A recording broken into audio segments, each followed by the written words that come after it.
Welcome in to the debut episode of Insider Access presented by the Fantasy Football Players Championship over at myffpc.com. I am your host, Eric Balkman. You know me from the RotoViz High Stakes Lowdown, the High Stakes Fantasy Football Hour, and of course, the Fantasy Football Players Championship. So glad to be joining you tonight. This is going to be a lot of fun. I am joined by a guy who is going to have to put up with a lot tonight. You know him from Dynasty League Football at DL Football on the X. You know him from 4for4 Football on the X, 4for4football.com, dynastyleaguefootball.com, at AmazeHayes _ on the X. He is Addison Hayes. And Addison, the first thing I have to ask you, was AmazeHayes taken on X that you have to put the underscore after that? What's the story behind that? Yes, it was taken by some. The profile looks like some little 16-year-old kid, and it hasn't logged into Twitter or X in like 8 years. So I just had to put the underscore in on there. So now I don't think I can switch. I think it's my brand. And when I went over to Blue Sky, I kept the underscore because I was like, I can't be different on multiple socials now. So I think I'm living with the underscore. You are living with the underscore. And honestly, it sets you apart from everybody else, which is good. Addison Hayes from DLF and 4for4 Football is you are in for a not a treat. You're in for a marathon that is going to be a sprint tonight. I put this show together late last night / early this morning, and I know that there is other stuff that I'll try to hit on tonight. But as Sigmund Bloom from footballguys.com would say, we are drinking from the fire hose because there is so much stuff going on with all the fallout from the NFL draft, with everything going on with fantasy football. I don't know if we're going to hit on everything tonight, but I know you are super talented. You are the guy that is going to bring us back to the reel as we preview the FFPC Dynasty Rookie Draft weekend, which starts up Saturday morning. And we'll probably get into some redraft discussion as well.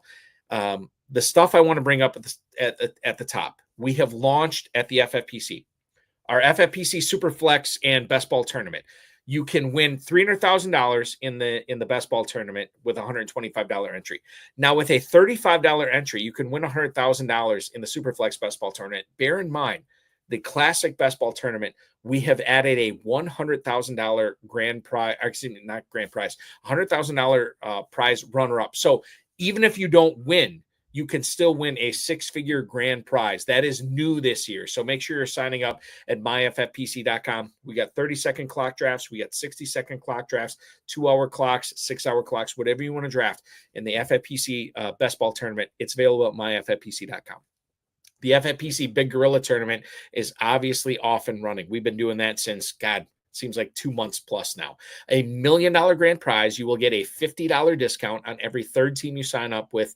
Drafts going off slow and live right now. The early Rampage and 7 Bananas promos are live. So basically, if you're registering right now, you are in for 2 separate tournaments for 1 entry.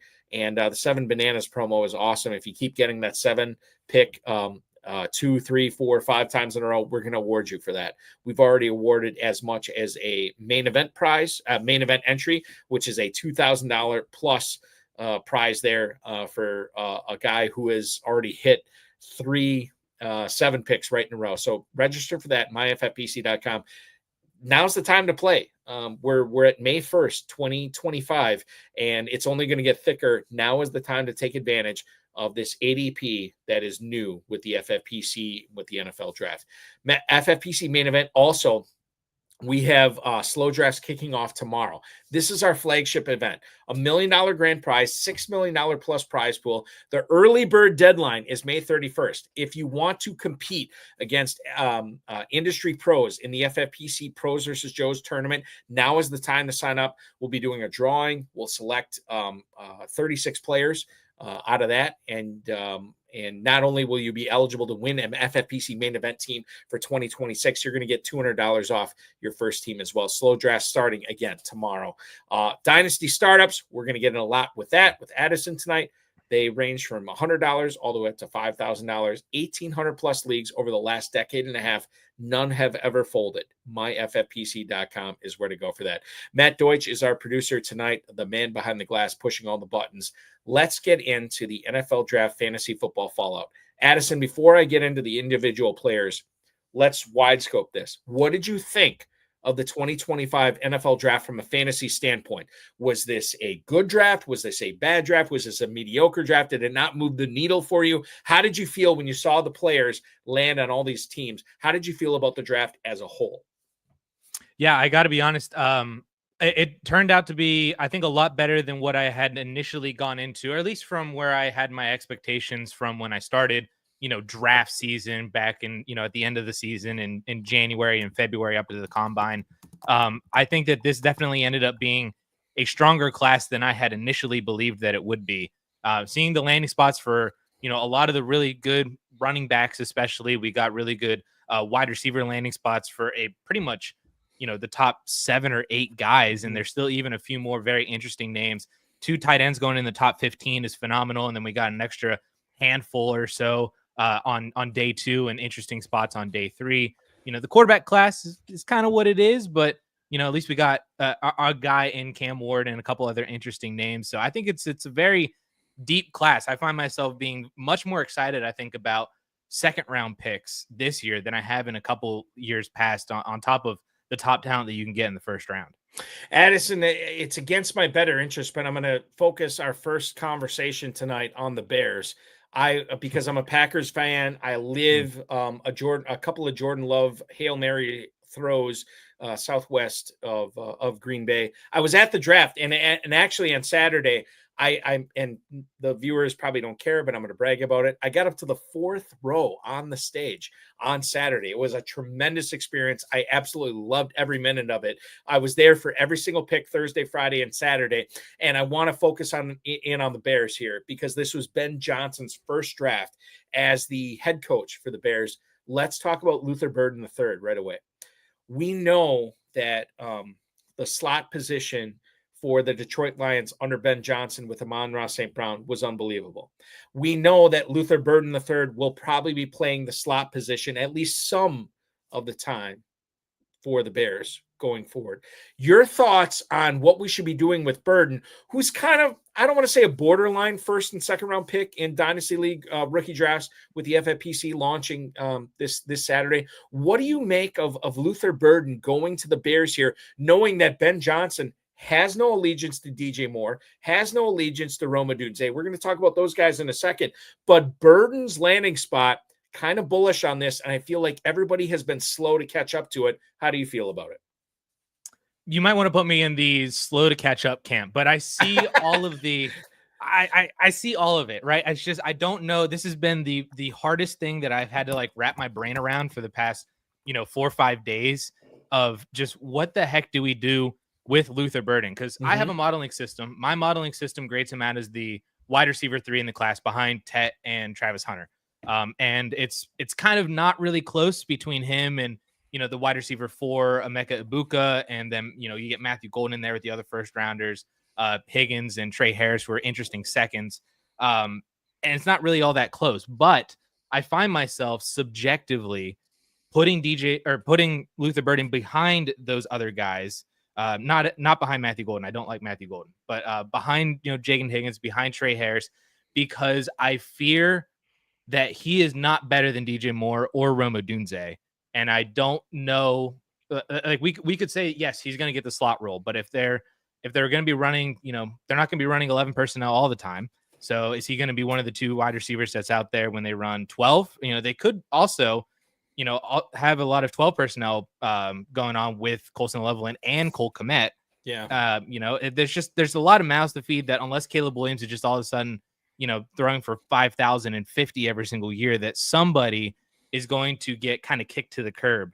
I understand that from a dynasty perspective, DJ Moore is there contractually, I believe, through 2029, but they have no allegiance to him, or Ben Johnson at least does no allegiance to him, like you said, could be moved on from in a couple of years. So then that opens the things up for Luther Burden. Maybe he is better than Rome Odunze. I think that had he entered the draft last year without any knowledge of his 2024 season, I think it would have been a conversation between him and Luther Burden and Rome Odunze in terms of that rookie class last year, because Burden was coming off of that phenomenal sophomore year in 2023 that he was looked at as like the guy in 2025. So, he could be better than Rome Odunze. Maybe he's better than DJ Moore. Maybe Kaleb likes to throw to him. Maybe they run 11 personnel a whole lot, and he is just out there constantly. But I don't know. That one is the toughest. This is the toughest conversation, I think, from an entire rookie standpoint, is what the heck do you do with Luther Burden? Because I still don't really feel like I have a good grasp or a good answer to anybody who's asking me that question, even over the past week. Yeah, and that's the thing, Addison. I don't either. And I was kind of like I fluctuated with Burden throughout the course of the end of the last like when all the pundits out there were putting out their 2025 early mock drafts at the end, after the 2024 draft took place, and I saw Burden up there a lot. Right. And then I saw what Burden did with Missouri, or maybe what he didn't do with Missouri in 2024. And I was kind of like, I don't know how I feel about him. And then I see him going to the Bears. And you have Odunze, you have more there. Burden right now, according to Fantasy Mojo at fantasymojo.com, if you have any teams in the FFPC, get a subscription to fantasymojo.com. It is well worth your while. In the Big Gorilla tournament for a $1 million grand prize over the last week, Burden is going as wide receiver 48 at the 9-11 right now in drafts in the Big Gorilla. Now, we already talked a little bit about Odunze. I want to go deeper into this, because if you look at Odunze in the same format in the Big Gorilla, he's wide receiver 29, Addison. He is going at the 5-6 turn right now. I feel like, given the draft capital that the Bears invested into Burden, and I know that Odunze should take a step forward, right, in the NFL this year as far as fantasy points go, I'm still down on him at the 5-6 turn. Should I be down on him? Is that a spot that you want to be taking Odunze, or are you letting other people take him? Again, this is not Dynasty. This is redraft leagues. Would you be letting somebody else take him at that 5-6 turn? Yeah, from a redraft perspective, I would definitely be concerned about his ADP there at the 5-6, because I feel like that is assuming kind of a breakout season for him in year 2. And that ADP would probably be, of value for him had they not taken Luther Burden. But with the addition of Luther Burden now, with the still kind of unknowns of what this Ben Johnson offense is going to look like and how they're going to utilize all these different weapons, I can't feel comfortable taking Rome Odunze there, because, he had moments last year, and especially without Shane Waldron, you look at, his splits with and without Keenan Allen. There's all these good markers from last year too, but, his yards per route run was really down last year. It just seems like that is a little bit too high from a 2025 only perspective on Rome Odunze. I believe that he could be, he could take that next step and he could be really good this year, but a 3 to 4 round disparity between him and Burden for a large unknown, I think, is just too much. We don't have the Dynasty startup data. Well, maybe we do. I should look this up. No, because it's going to be skewed, because we had the draft take place after a lot of the FFPC Dynasty startups have gone off. Let me just ask you a blanket question on Odunze here. 80 cents on the dollar for Odunze in Dynasty drafts. Would you be taking that? Is that too much? How do you feel about Odunze right now? If you already own him in a Dynasty League, Addison, are you willing to sell him for less than 100 cents on the dollar? I don't think I would sell him just because Luther Burden is there. Because like I said, like, there is unknown there, and that unknown could sway back in his favor, right? Like, right now, the situation is just kind of weird. There's a lot of new names in there. There's, a new offense. There's a new offensive line. We don't really know what's going on. And that unknown can be scary. And that could mean that maybe Luther Burden does get more. Maybe Odunze gets pushed to the side. But it could mean the exact opposite as well. Like, this offense could still be DJ Moore and Rome Odunze, and Burden gets kicked to the curb, and Loveland's just kind of in and around there. Maybe he's a little bit prohibited from Cole Kmet's presence as well, that I would still be willing to hold on to Rome Odunze from a dynasty perspective just to see what happens. Because I don't think that, I think people will talk themselves into Rome Odunze because DJ Moore might be gone in a year or two. So from a dynasty perspective, it still is going to work out, in year 3, year 4 for Odunze, especially if maybe we don't have the breakout season in 2025, but it's a build upon season that maybe it's like the stereotypical year 3 breakout for Odunze is what we're more looking towards. So the other thing I have to ask here with DJ Moore, because I owned him in several dynasty leagues last year, and I was very excited about him. We have seen the viral footage of him, walking off the field, maybe not finishing plays that he was not involved in. I don't know how much Ben Johnson holds that to heart. But what happens to DJ Moore now for redraft perspective? He is going at Odunze. I already said wide receiver 29. DJ Moore is wide receiver 19. Odunze is at the 5-6 turn. DJ Moore is in the early 4th round. This is redraft. Again, I don't have the dynasty specifics on where he's going to be going in startups. What do you think the immediate reaction is to DJ Moore? Does he become a buy in redraft leagues, or does he perhaps become a buy for you in dynasty leagues? I don't know how to fall in on him with this, knowing that he has no allegiance to the not the front office, but the head coach right there. And then the fact that they drafted Burden. I think this changes how we think about DJ Moore. Do you agree? I think it definitely changes, and it already has changed our opinion of DJ Moore, but I think it's going to continue to kind of devalue him a little bit over the next couple of months, to the point where I'm expecting him to be a buy in dynasty and to be undervalued in redraft leagues by ADP. Like I would not be shocked if you said he's wide receiver 19. I wouldn't be shocked if he slides well into the 20s, maybe even outside the top 25, as Odunze might even slide outside of the top 30 potentially over the next couple of months. I still believe that DJ Moore is the wide receiver 1 on this team. And I think that if he continues to slide because of the presence of Luther Burden and even Colston Loveland, that I would be willing to buy into it, because I could see him being the kind of Amon-Ra role for 2025. Because I do think that he is the most talented wide receiver on this team still. So as of right now, you are looking at Odunze and Moore being buys in redraft leagues over Luther Burden at this point. Well, I think Odunze could be a toss-up. I think the disparity between him and Burden definitely leans me towards Burden more, just at a cost standpoint, because we don't really, in my opinion, both of those guys could be the number 2. I don't think either one of them has a shot to really be the number 1 this year.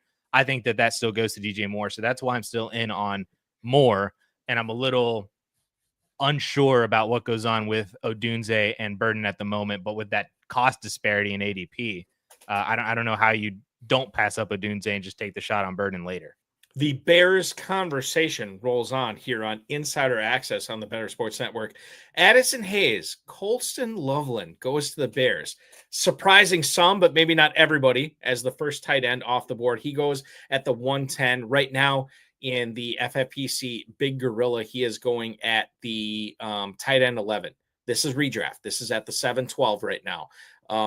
Your thoughts on Colston Loveland being a big, let me phrase this right. Your thoughts on Colston Loveland's impact, big, medium, or small, redraft leagues in 2025, and then your thoughts on him as a dynasty pick for people maybe perhaps looking to replace Travis Kelce or some of these other, longtime tight end ones. What do you think about Loveland from a dynasty aspect as well? So redraft and dynasty. I will say that I came into the NFL draft with Loveland as my tight end 1 from a fantasy football perspective, especially from dynasty. He's a couple years older than Tyler Warren. I think that he's a better receiver. And I'm a Penn State fan and alum. I've got the Penn State Godwin Dotson jerseys. That's Saquon Barkley hurdling an Iowa defender next to a Nittany Lion Funko Pop. I'm a Penn State guy. In hashtag right? Shout out Penn State. Hashtag Adam Leviton. Go ahead. That might sound weird to some people, saying that Tyler Warren was my tight end 2. They're in the same tier. I didn't see much of a difference between them.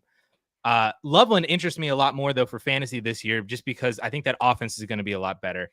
And he has what I believe to be a more defined role in that offense than, say, a Luther Burden, because Loveland isn't going to have to compete for snaps. If he is the starting tight end, he's going to be out there, 70, 80% of time if he truly beats out Cole Kmet.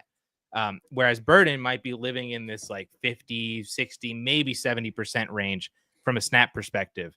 And then Loveland will just be competing for targets with anybody else that's already on the field.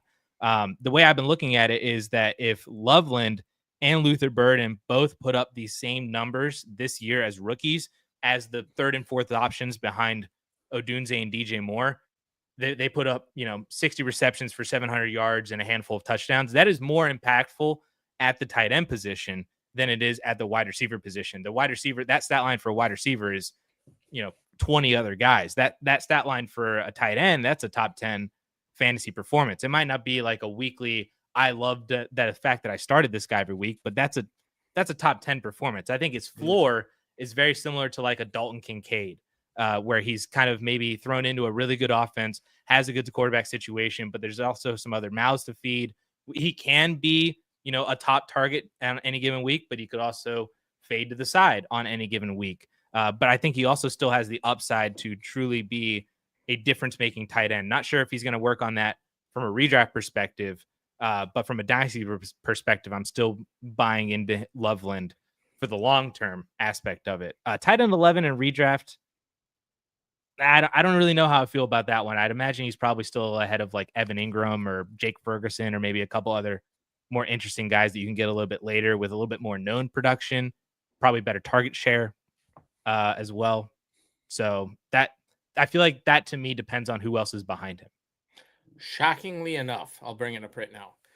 Colston Loveland is going behind Evan Ingram. Evan Ingram is tight end 9 at the 705, Loveland at the 712. So not as big of a difference. Who was the other tight end Ferguson? you brought up? Ferguson. Jake Ferguson. So Ferguson is tight end 17 at the 1009 right now.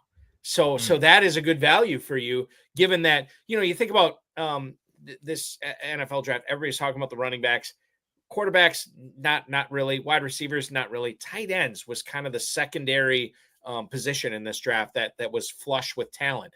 And right now, I want to preface this, redraft only, as far as rookies go. Colston Loveland, tight end 11, Tyler Warren. God, where is he on this list? Oh, Tyler Warren's still tight end 7. So he's actually ahead of Loveland, which we'll get into that later on in the show, I think. He's ahead of Loveland. But then you're looking at rookies after that, dude. It's Mason Taylor, tight end 25. It's Harold Fannin Jr., tight end 26. It's Elijah Arroyo, tight end 27. Terrence Ferguson, not going until tight end 31. So it is, as far as redraft goes right now, it's Warren and it's Loveland, and that's it. Dynasty, different conversation, which we'll have. Let's talk about Cole Kmet here real quick. The Bears signed Cole Kmet to a long-term deal, 4 years, $50 million. It's an $8 million signing bonus, $33 million roughly guaranteed. It's an average annual salary of $12.5 million. Howard Bender from Fantasy Alarm tweeted this out. It's the first tweet I saw. It's burned in my mind after they drafted Colston Loveland on Thursday night. And he's like, refresh my memory or something. I'm paraphrasing. Refresh my memory. Didn't the Bears sign Cole Kmet to this big deal? And now we have to look at it from the standpoint from fantasy. Are we going to see a lot of 12 personnel? Are we going to see a lot of Loveland and Kmet on the field at the same time? And Addison, even if we do see that, I feel like that's, these guys are still cannibalizing each other from a redraft scenario. And maybe Loveland, this is his redshirt, unofficial redshirt year, where he just is okay and he's fine. But then 2026 is his big year. What happens to Cole Kmet this season, knowing the Bears have sunk the 10th overall pick in the 2025 NFL draft into Colston Loveland? I view it as kind of a running back situation where, when a high value draft pick comes into a running back depth chart, the thought process usually is that, well, whatever veteran is ahead of them, if it's a quality enough of a veteran, will usually have that job for 3, 4, 5, 6 weeks up till maybe their bye week, whenever that is. I kind of view that very similarly with Cole Kmet and Colston Loveland, because it is kind of like that same onesie position. They can't have two out there at the same time if they run 12 personnel, but then you're benching Burden or Odunze or DJ Moore or somebody like that. I feel like I'd rather have one of those guys out there than Cole Kmet and keep Loveland as your tight end 1. So that's where I feel like, Cole Kmet might start out the season with a much higher snap share and target share just because he has the experience. He's worked with Caleb Williams before already. He's very productive up until, this past season. He's been like a 600-yard handful of touchdowns or more kind of guy. And I just think that they lean on him as the veteran presence while Loveland kind of gets up to speed in the offense and up to just NFL speed in general until Loveland starts getting more and more involved. And that could be a bye week thing, kind of like it is for rookie running backs, for rookie wide receivers and stuff. And that could be an interesting dynamic to where, you could maybe take both Loveland and Kmet and just say, I have the Bears starting tight end for the entire year. And it might just fluctuate between one of those two guys. Or, if you're wanting to take a shot on somebody else a little bit deeper, some other rookie, you could do the same thing. You could take Cole Kmet and then also take a Terrence Ferguson or a Mason Taylor or somebody like that and see how that goes on for them. So I think that he's involved, but the clock's ticking.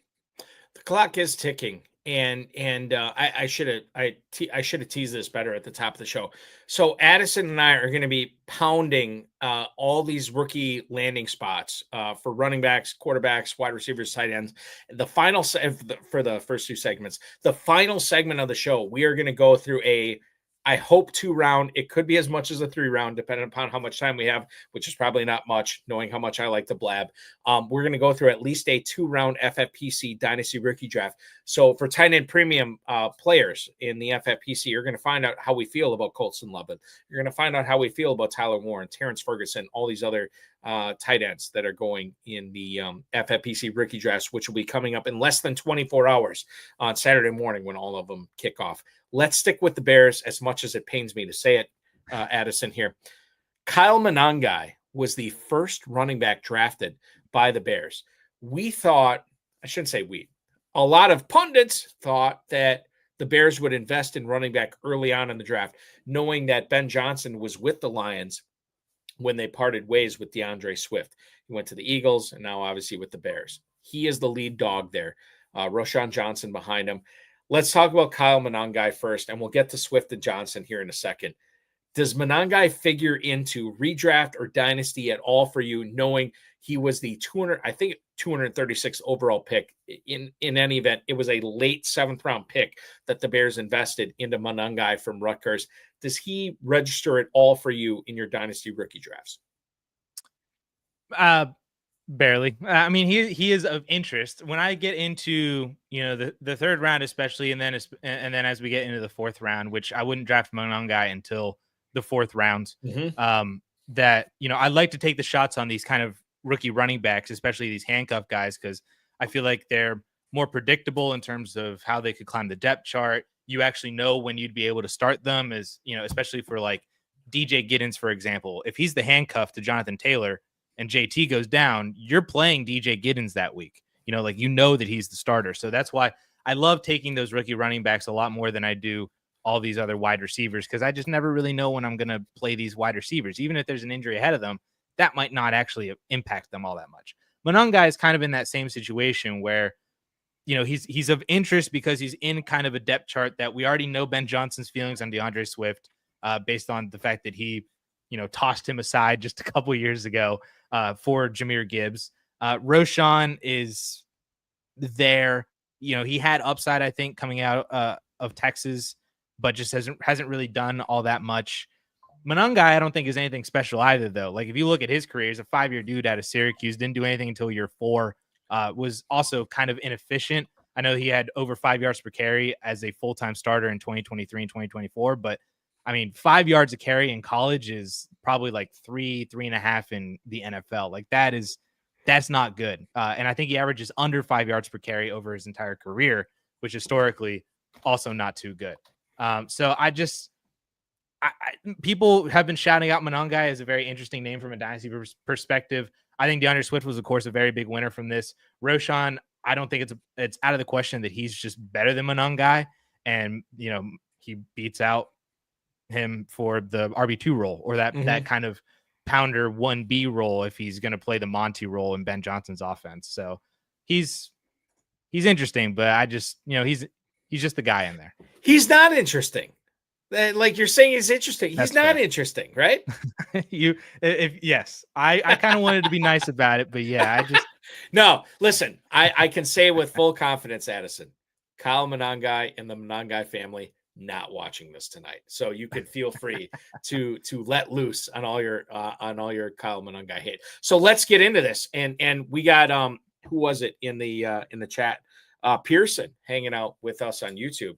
Swift was a big winner after the draft. I think Ben Johnson going to have him on the field all the time. I don't know how to feel about that. I don't know if you have a strong feeling on this. I mentioned earlier that Swift was on his way out when Ben Johnson, was the OC in Detroit. What do you make of the Bears running back situation? We'll get to Roschon Johnson. Let's talk about DeAndre Swift specifically when it comes to the Bears in going forward.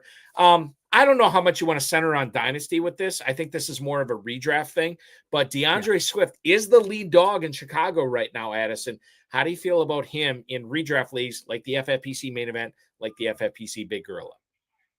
Yeah, I just read that comment as well from Derek that Nick Chubb could also sign with the Bears, which I think would be magnificent, I think, from a Bears perspective, and also be mostly detrimental to DeAndre Swift as well, because I think Swift's value still hinges on the fact that he is more of the 3-down guy in this backfield. And if you sign Nick Chubb, who's more than capable of being that first and second down guy with the goal line work as well, you're just relying on Swift still being a pass catcher who relies on his talent to also score, or Nick Chubb is certainly not a spring chicken anymore, or, completely away from all of the injury history that he's had over the past couple of years. So maybe there's upside there that, Swift can stay healthier than Nick Chubb this year and maybe get more work from that as well. But I think that if DeAndre Swift is the guy this year, I think he's going to be a mid to back end RB2. I mean, that's essentially what he's been each of the past couple of years. He was still a top 24 running back last year on this team in both the overall and points per game basis. And the situation got dramatically better. The O-line got a lot better. There's probably more touchdown equity for him. If he truly is the guy, we've seen him in a Ben Johnson offense. He was still very good in Detroit under Ben Johnson for the couple of years before they got Jahmyr Gibbs. He just wasn't good enough. Obviously, he's not as good as Jahmyr Gibbs. Right. But he's more than capable of doing it. He had over 1,000 yards in Philly behind a good offensive line. I don't see why he can't do that again if he is getting, 230, 240 carries as the guy, plus another 40 to 50 receptions potentially. Again, assuming that he is still the RB1 with this same depth chart heading into the actual, season. I think that's important to keep in mind for sure. And I know we've kind of touched on Roschon Johnson. I've been drafting Roschon Johnson in best ball leagues recently, Addison, super late, knowing that he might be the backup. He might be the backup to the backup. Super late on him. Can you give any thoughts on Roschon Johnson? I guess the thing I keep coming back to is this dude backed up some really talented running backs at Texas, and he's been kind of wallowing in Chicago, yet he's still on the roster there. I know the new coaching regime has no loyalty to him, or at least they have no reason to have loyalty to him, but he's still there. Can you make a good case for Roschon Johnson as a late round best ball pick, or a guy that you maybe want to look at in your FFPC Dynasty rookie startups, or not rookie startups, but rookie drafts, when you think about how late you can get Roschon Johnson? There is absolutely a case for Roschon, and his name is Jamal Williams. That's 100% what we have going on. Jamal Williams, look at his game log. He had, or like his career stat line, up until that 2022 season in Detroit, including a year in 2021 with the Detroit Lions. He had never eclipsed his career high was 601 yards, career high of 4 touchdowns in one season. Then 1,000 yards, 17 touchdowns in 2022.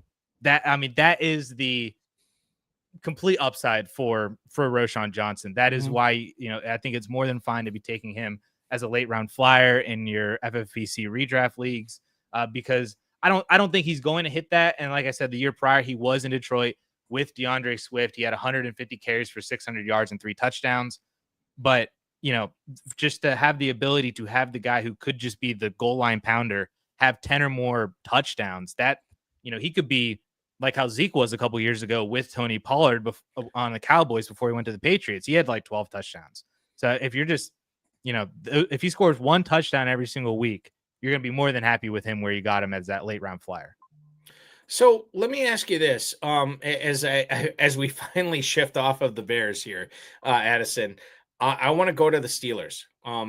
Kaleb Johnson, a player that was bandied about as perhaps a late first round pick, definitely a second round pick, I think. And correct me if I'm wrong. I think he went in the third round to the Steelers here. A player that is not exactly the same type of player that Najee Harris is, but I think he fulfills a good complementary role to Jaylen Warren in Pittsburgh.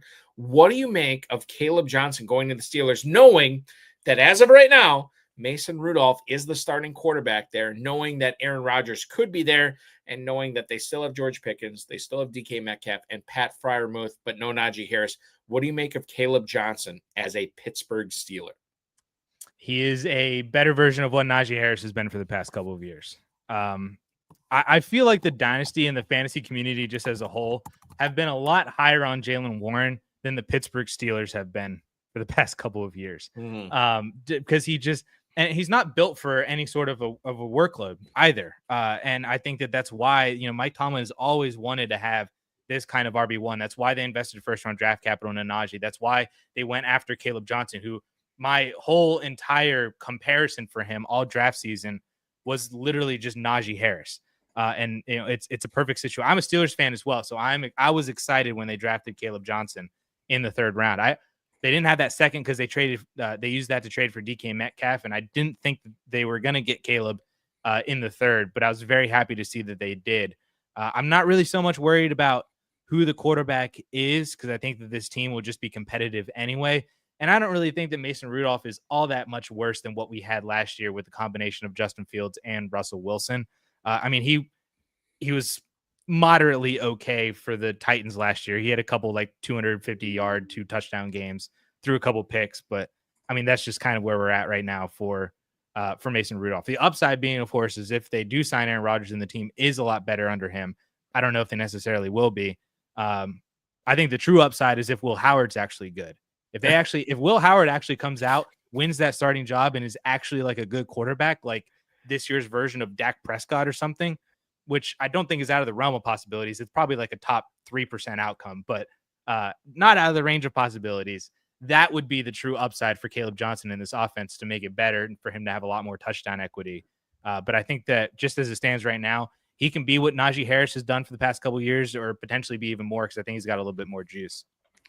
What did you make, Addison, of the whole aspect of when it comes to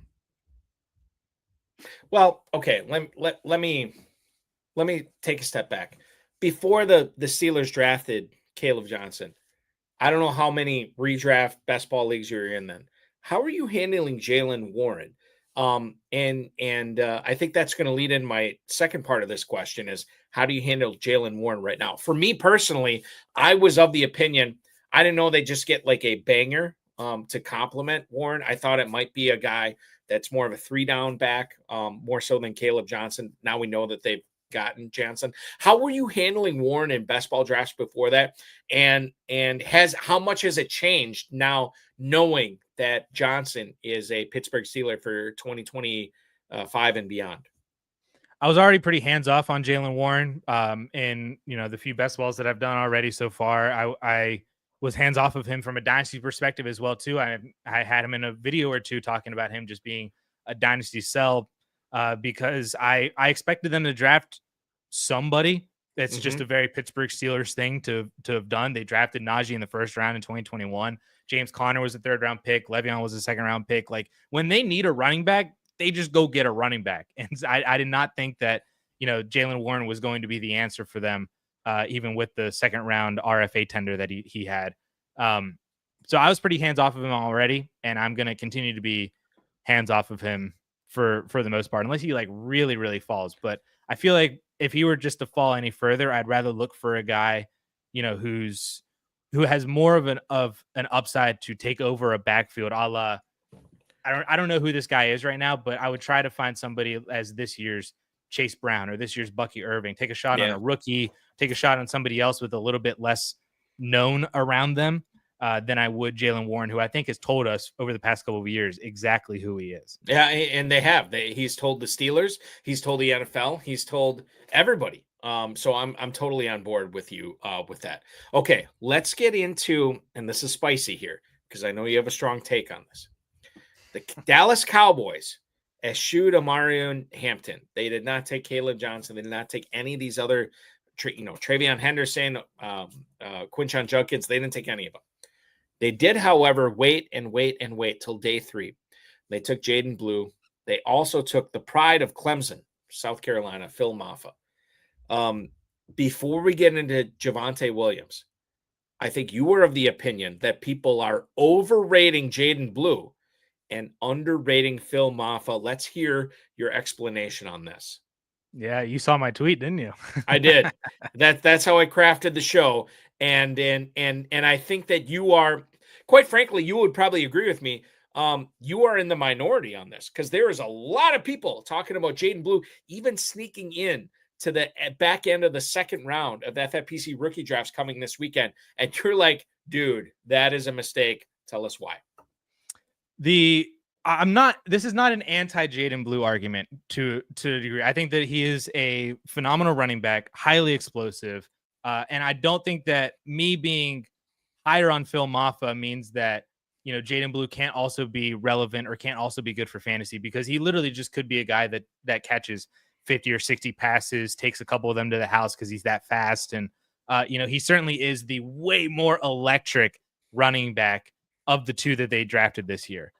Where my issue stems with Jaden Blue, though, and why I lean more towards Phil Mafah, is that Jaden Blue never had, true between the tackles kind of 200 plus carry workload in college. Now, granted, he was behind Bijan Robinson, he was behind Jonathan Brooks, and up until this season, he probably would have been. I'm CJ Baxter was the other guy. CJ Baxter is going to be a highly drafted rookie running back next year if he comes out, presumably. But he got injured before the season started, and so he was just, off the roster entirely. That Texas had to kind of figure things out. But even then, Jaden Blue did not take on more of a workload. So that concerns me, is that from a degree that the NFL, for NFL running backs, not every workhorse in college translates to being a workhorse in the NFL, but nearly every workhorse in the NFL was a workhorse in college. There are always outliers and everything like that, like Alvin Kamara and some other names that can kind of come to the forefront. But most of the time, if you are a workhorse in the NFL, you were also a workhorse in college. And I don't think Jaden Blue has a workhorse ability, just given the fact that he wasn't that at Texas. He doesn't really have the build to be that either. You know who does? Phil Mafah. 6'1", 230 pounds, had over 200 plus carries each of the past 2 years for Clemson, including over 200 carries above Will Shipley last year as well, who was a pretty favorite late round rookie running back last year behind Saquon Barkley with the Eagles. Mafah's not going to light up any box scores. He's not going to give you a highlight run of a 70-yard, just right through the line, and then he's gone. He runs out past everybody. He's not going to be Addison, let me interrupt you. Is he a poor man's Caleb Johnson? He might be. I think that he is shifty enough. He's definitely got a pretty solid burst for being 230 pounds. Like, I wouldn't be surprised. You know how Braylon Allen was pretty relevant last year, even with Breece Hall being healthy. Like, Phil Mafah's kind of got a little bit of that to him, where he can be a good between the tackles guy, between the 20s. He can be a goal line dude. I would not be surprised. And, this is a Brian Schottenheimer offense now.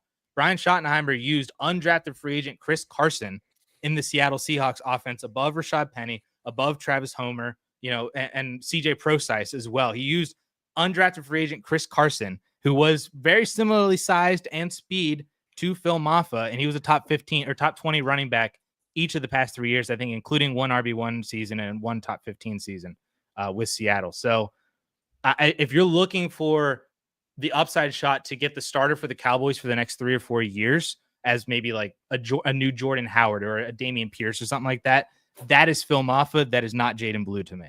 Let me ask you this, and I'm going to put you on the spot here. At what point in your single quarterback, non-superflex, obviously, but let's say tight end premium leagues, At what point would you start looking at Jaydon Blue as well as start looking at Phil Mafah in that format? In redraft or dynasty? Dynasty. Sorry. Dynasty rookie drafts. So Jaydon Blue, I'm still in on taking a shot on him in the 3rd round. I think once we get past, like, obviously Scadaboo, Bashal Tootin, I think because they were drafted higher, they have a better opportunity. I think Dylan Sampson is just a better backup and better handcuff that if Judkins were to get hurt, I think Sampson fits that role very well as well. But I think once you get past them and you're getting to, do I want Woody Marks? Do I want Jaydon Blue? Do I want DJ Giddens? Do I, any of these other kind of guys? I'm comfortable taking Jaydon Blue there because he does have that electricity to be, a very relevant back for fantasy. And that kind of aligns with his ADP a little too. Whereas Phil Mafah, I mean, I would be looking at him in the 4th round, but I've seen him go undrafted in a heck of a lot of rookie drafts to where if you're then able to just pick him up off of waivers, that I would be doing that. Or just, you could take him with a 4th rounder if you don't have anything else better to pick with. Because I would take him there in the 4th round, but I've seen him go undrafted that you don't necessarily need to take him in at all and then just pick him up for free. One of the things that I knew was going to happen tonight, we were going to stumble onto conversations that I didn't have on the rundown. You just answered, or you just talked about one in your answer here. I want to talk about the Scadaboo versus Bashal Tootin argument in FFPC Dynasty rookie drafts, because I know this is something that has already been bandied about on a lot of FFPC podcasts so far. You don't have, but I want to talk about this. Scadaboo went at the 4th round, 105th pick overall. One pick before that was Bashal Tootin going to the Jacksonville Jaguars. Right now, I am team Tootin. I don't know how you fall in on this, but as far as like my early 2nd round, my mid 2nd round picks go, I'm probably taking Tootin over Scadaboo. Is that a correct decision for you, Addison, or is that a mistake? How do you view Tootin versus Scadaboo? I have Scadaboo ahead, but they are identical to me. Like I have no issue with any. Okay. Yeah, it's just like I guess you would say I'm team Scadaboo, but I'm just team either one of them. Like I'm on board with both. Right. I see the upside with both. Like Scadaboo, I think has an instant role, and I think that is more valuable than Bashal Tootin. And should he then get pass catching work over Tyrone Tracy, which I don't think is out of the range of possibilities. Scadaboo is very prolific at Arizona State receiving, and could, if the Giants just wanted to have a 3-down guy, they have that, I think, a lot more with Scadaboo than they do with Tyrone Tracy. So it could be kind of like how, Tony Pollard is a 3-down guy over Tahj Spears, even though we presume that Spears is a better pass catcher, so to speak. They could do that with Scadaboo. So let me just, and I'm sorry for interrupting. I want to, and I know I'm going back and forth between Dynasty and redraft. Right now, Tyrone Tracy in redraft in the FFPC Big Gorilla is going as running back 31 at the 807. How do you feel about Tyrone Tracy's spot there? This is right behind Jaylen Warren and Tony Pollard. It's right ahead of Cam Scadaboo and Zach Charbonnet. How do you feel about Tyrone Tracy again in redraft, Addison, at the 807 as running back 31? Don't like it. When you said RB31, I instantaneously knew that was too high. I would rather have Scadaboo in redraft than Tracy. I very clearly would rather have Tony Pollard. If that's a decision that you're making, you should be drafting Tony Pollard easily over Tyrone Tracy. Jaylen Warren, I think I'd rather have Tyrone Tracy than Jaylen Warren. That's back to, they're very similar backs. I probably wouldn't even rather have either of them. You said Charbonnet. I feel like I'd rather have him than Warren and Tracy. There's probably a few other names that are deeper down in there too that I'd prefer, just because I think they have more upside. Right. Exactly. Even if there needs to be an injury, if their upsides, I think, are a lot higher if more of these other running backs that I have in my head become a starter than if Tracy becomes a starter, if Scadaboo were to get hurt or something like that. We're talking about 8th round here. So you should be looking at upside. You should be looking at swinging for home runs rather than singles and doubles. This Tootin would be another example of that too. You can probably get Tootin later. You can. Tootin right now is running back 37 at the 908. So it's about a round and a half later. Let me ask you this. This is not on the rundown, but I should ask you this because I didn't even know this was a thing till about 15 minutes before we went on air. Kenneth Walker could be traded. which I think is interesting because Charbonnet is in redraft leagues right now. He is running back 33. And the Seahawks, if you look at what they did in the draft, which I'm trying to bring up the ADP right now, and my computer is not cooperating, par for the course. If you look at what they did, they brought in Damian Martinez late, and he is going off as running back 62 at the 1505. We always talk about getting early advantages by drafting, in late April, early May. Is there something to Damian Martinez knowing that there are at least whispers out there that Kenneth Walker could be traded? How do you feel about Martinez, Walker, and let's throw in Charbonnet as well in redraft, not necessarily dynasty leagues? Yeah, it's funny that you bring up Walker specifically because I was just talking to a guy earlier who was trying to trade for Charbonnet in a dynasty league because he already has Walker, so he just wanted to have the handcuff insurance. And he said that it seems like, at least from a dynasty perspective, Charbonnet is treated like he's like some up and coming running back that everybody's just waiting to kind of hit.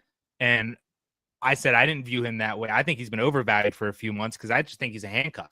I think Kenneth Walker is in line for the best season of his career this year in this kind of new Seahawks offense, in this Kubiak system. And there's a lot of vacated targets. There is a new quarterback, the new system, obviously, of course, with when we saw Kubiak used Kamara last year. Walker, I think, has an opportunity to be the full 3-down guy with receiving upside, with touchdown upside, that I think he's in for the best season of his career if he could just stay healthy. I feel like we've been saying that for like 3 years now with Walker. Is like the only thing that's standing in his way is just himself.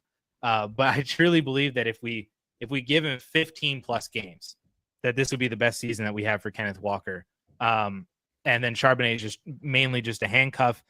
Damian Martinez is the handcuff to the handcuff. Like, he's just like the fun name that I was very in on before the NFL draft, but that landing spot just kind of killed it for me. Yeah. If Walker gets traded, then we'll have different discussions, but this is at least how I'm operating, under the fact that I think that Walker is going to be a Seahawk for this year. Charbonnet is the handcuff. So, Martinez after that. So that's what I was trying to get to with this. With Martinez, until it happens, you are drafting Martinez or not drafting Martinez as if he is the number 3 running back there, right? Right. Yes. Okay, perfect. So now let's talk about, and I know we're up against it, and I knew this was going to happen because there's so much to talk about tonight, but I don't care. We're going to push this break back. RJ Harvey, Addison, to the Broncos.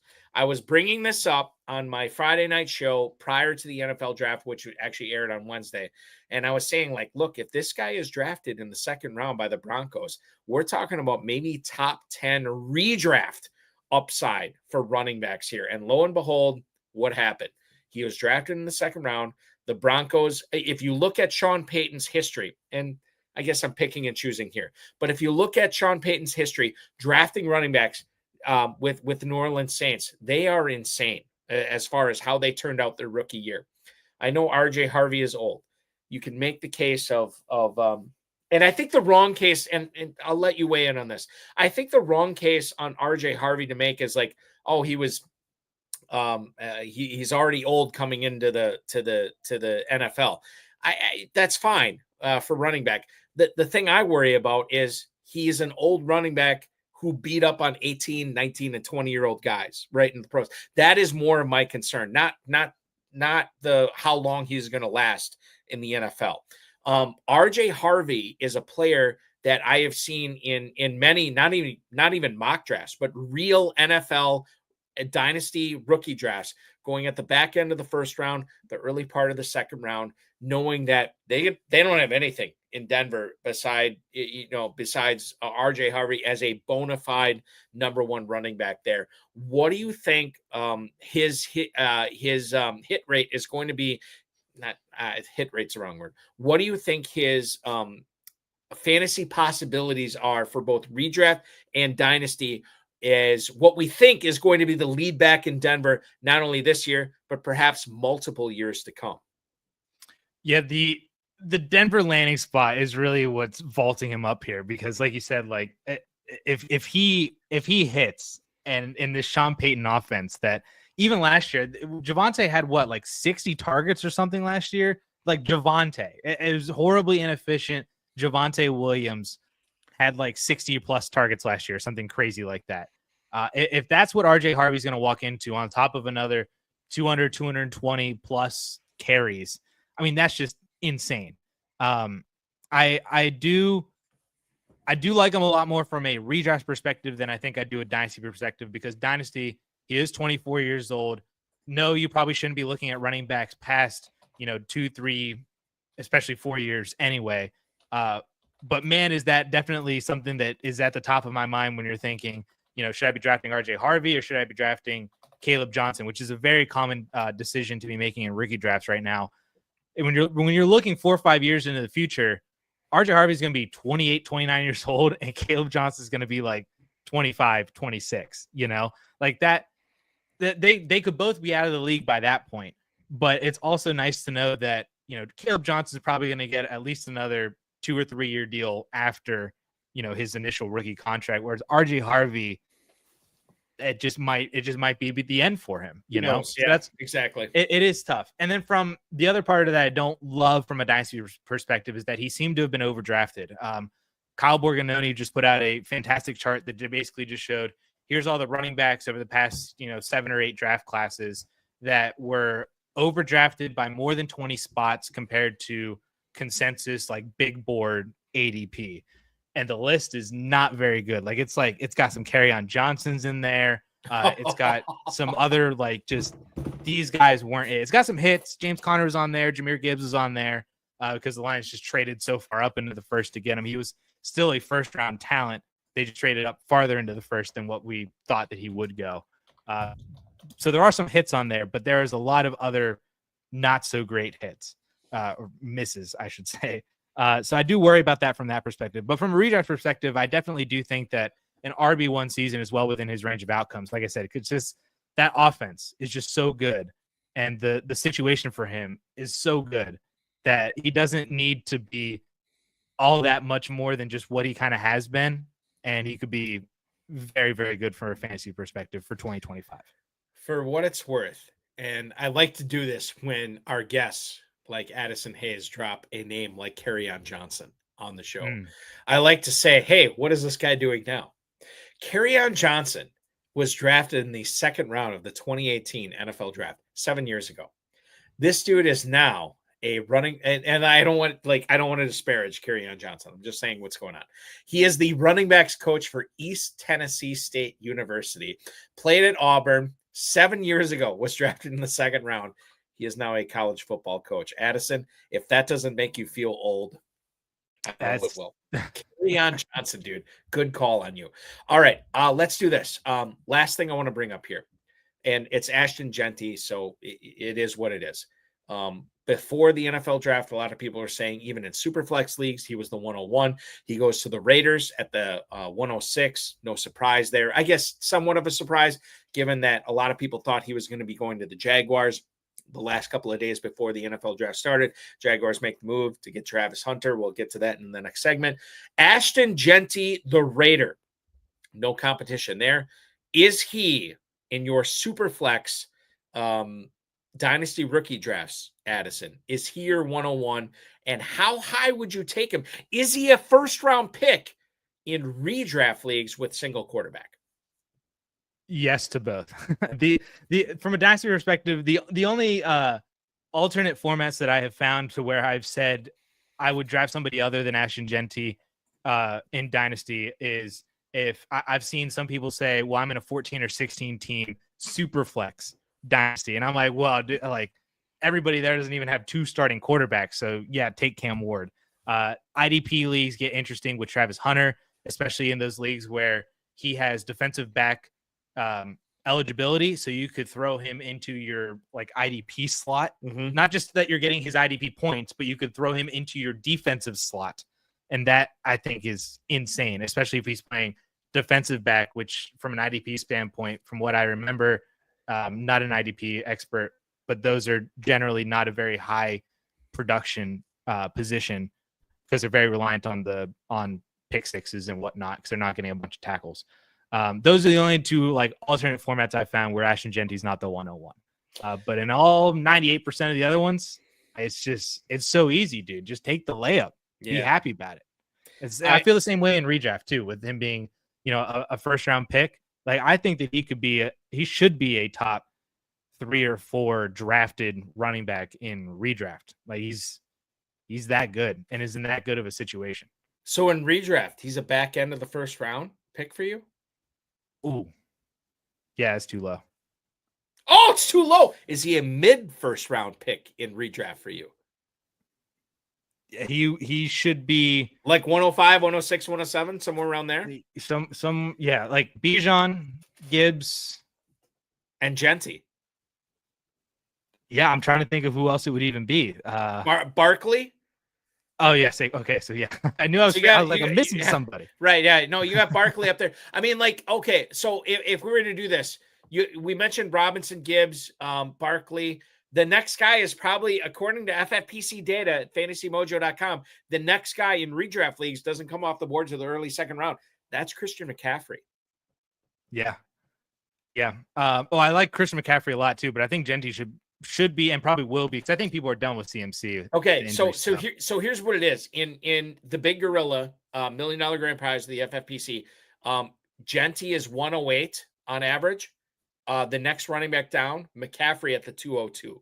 So you're looking at 6 picks, a half round separating those guys. And the 3 running backs going ahead of Jeanty, you can guess. Bijan Robinson, Saquon Barkley, Jahmyr Gibbs. Yep. I think there's a case for him above Jahmyr Gibbs, honestly, because he's going to have the workload, dude. Jeanty's going to have the workload. But Gibbs... Keep going. I'm sorry. He still has David Montgomery. That's the only issue that I see, is that I think a lot of people remember what Gibbs was doing at the end of the year without David Montgomery, and they don't look at what he was doing the entire rest of the year, like the first 14 weeks with David Montgomery. And it's not to say that he wasn't still elite, but he didn't have any of those like massive games, CMC had massive games, not last year, but he that's what CMC does. Bijan was having some big games. Obviously, Saquon was having 30 plus weeks on the regular. Yeah. Gibbs was just kind of like in that, he'd be like 70 rushing yards, score a touchdown, catch a few passes for an extra 30, 40 yards. Like, that's just kind of where Gibbs was. He wasn't doing, 170 total yards, multiple touchdowns like he was without Monty. And I think that I'm concerned enough about that to warrant a discussion between Jeanty and Gibbs, because I have no issues about Jeanty's volume whatsoever. Like, he could be 300 carries and another 50 receptions and just be insane as well.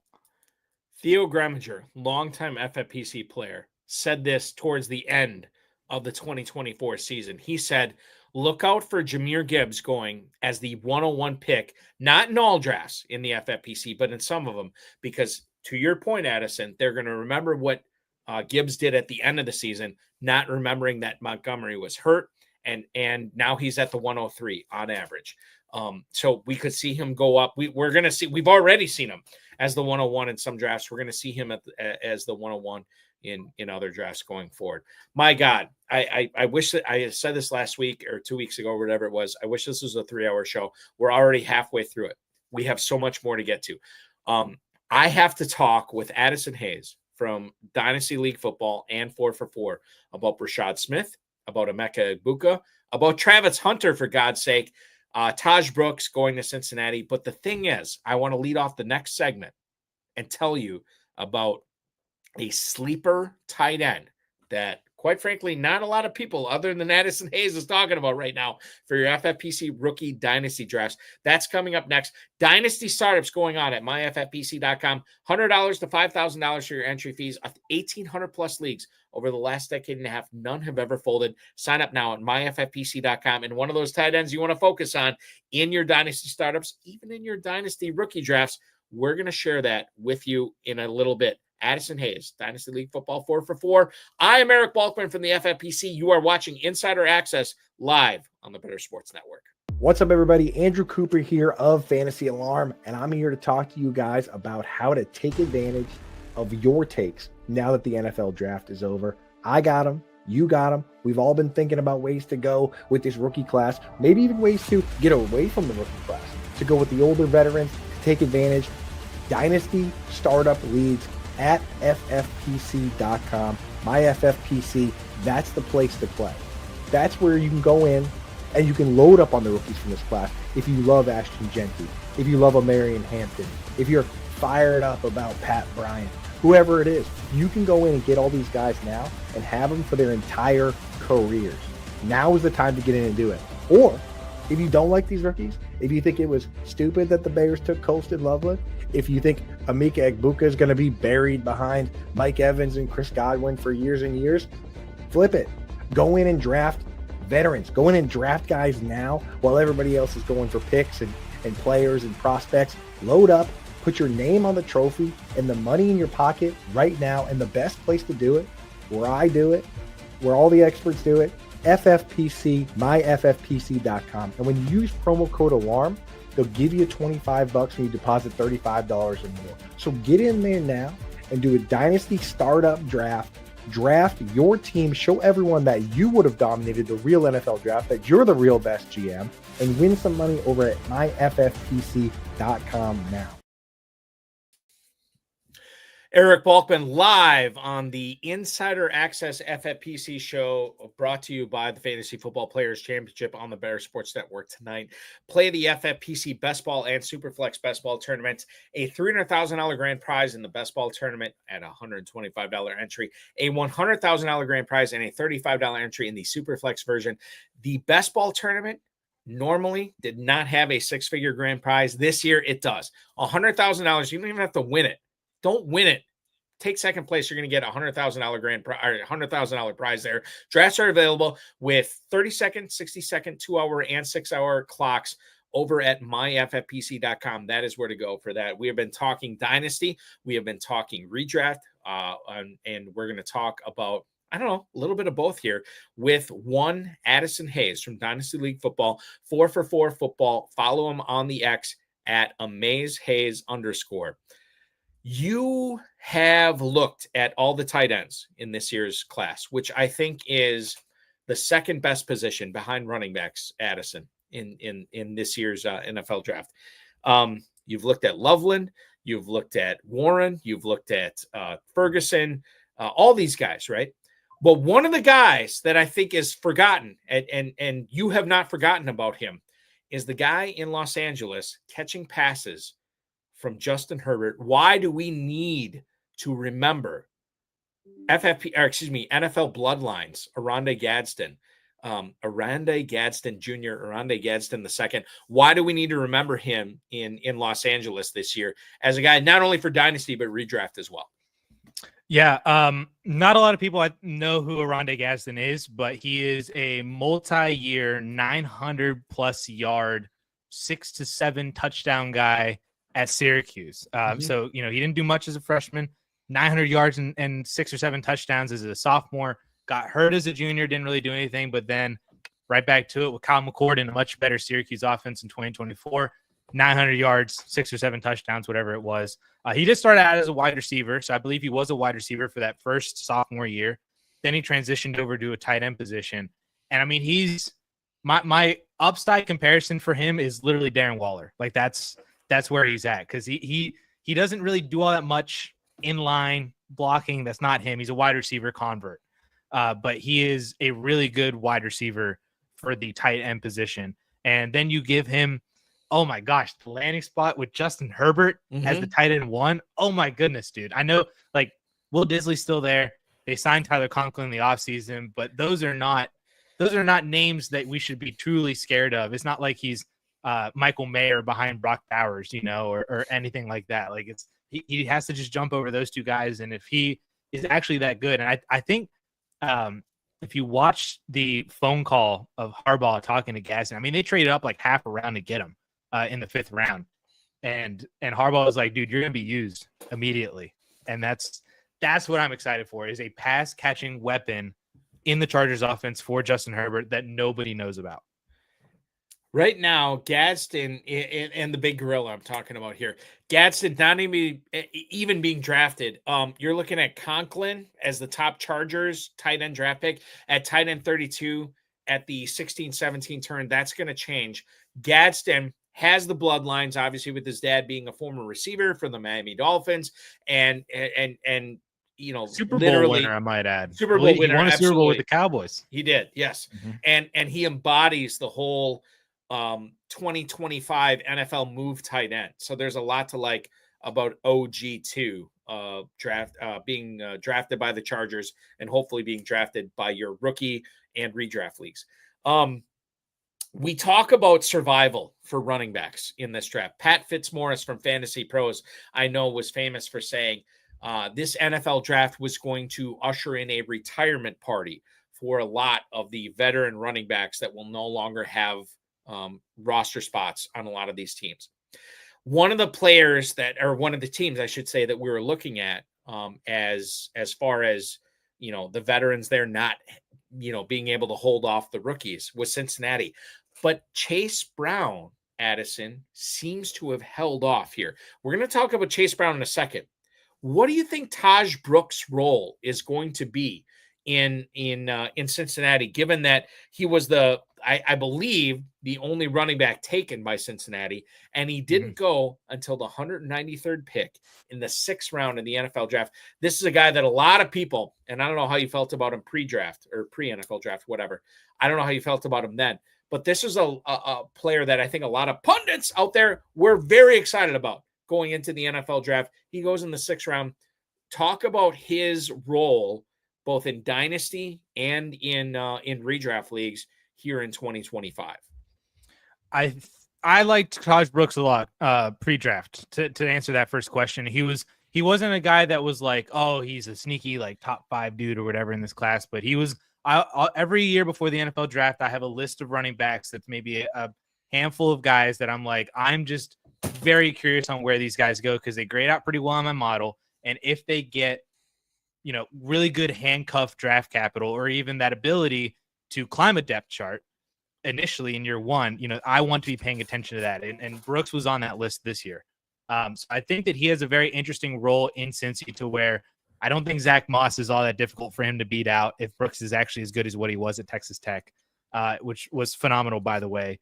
And even compared to this class from a pure production standpoint, phenomenal.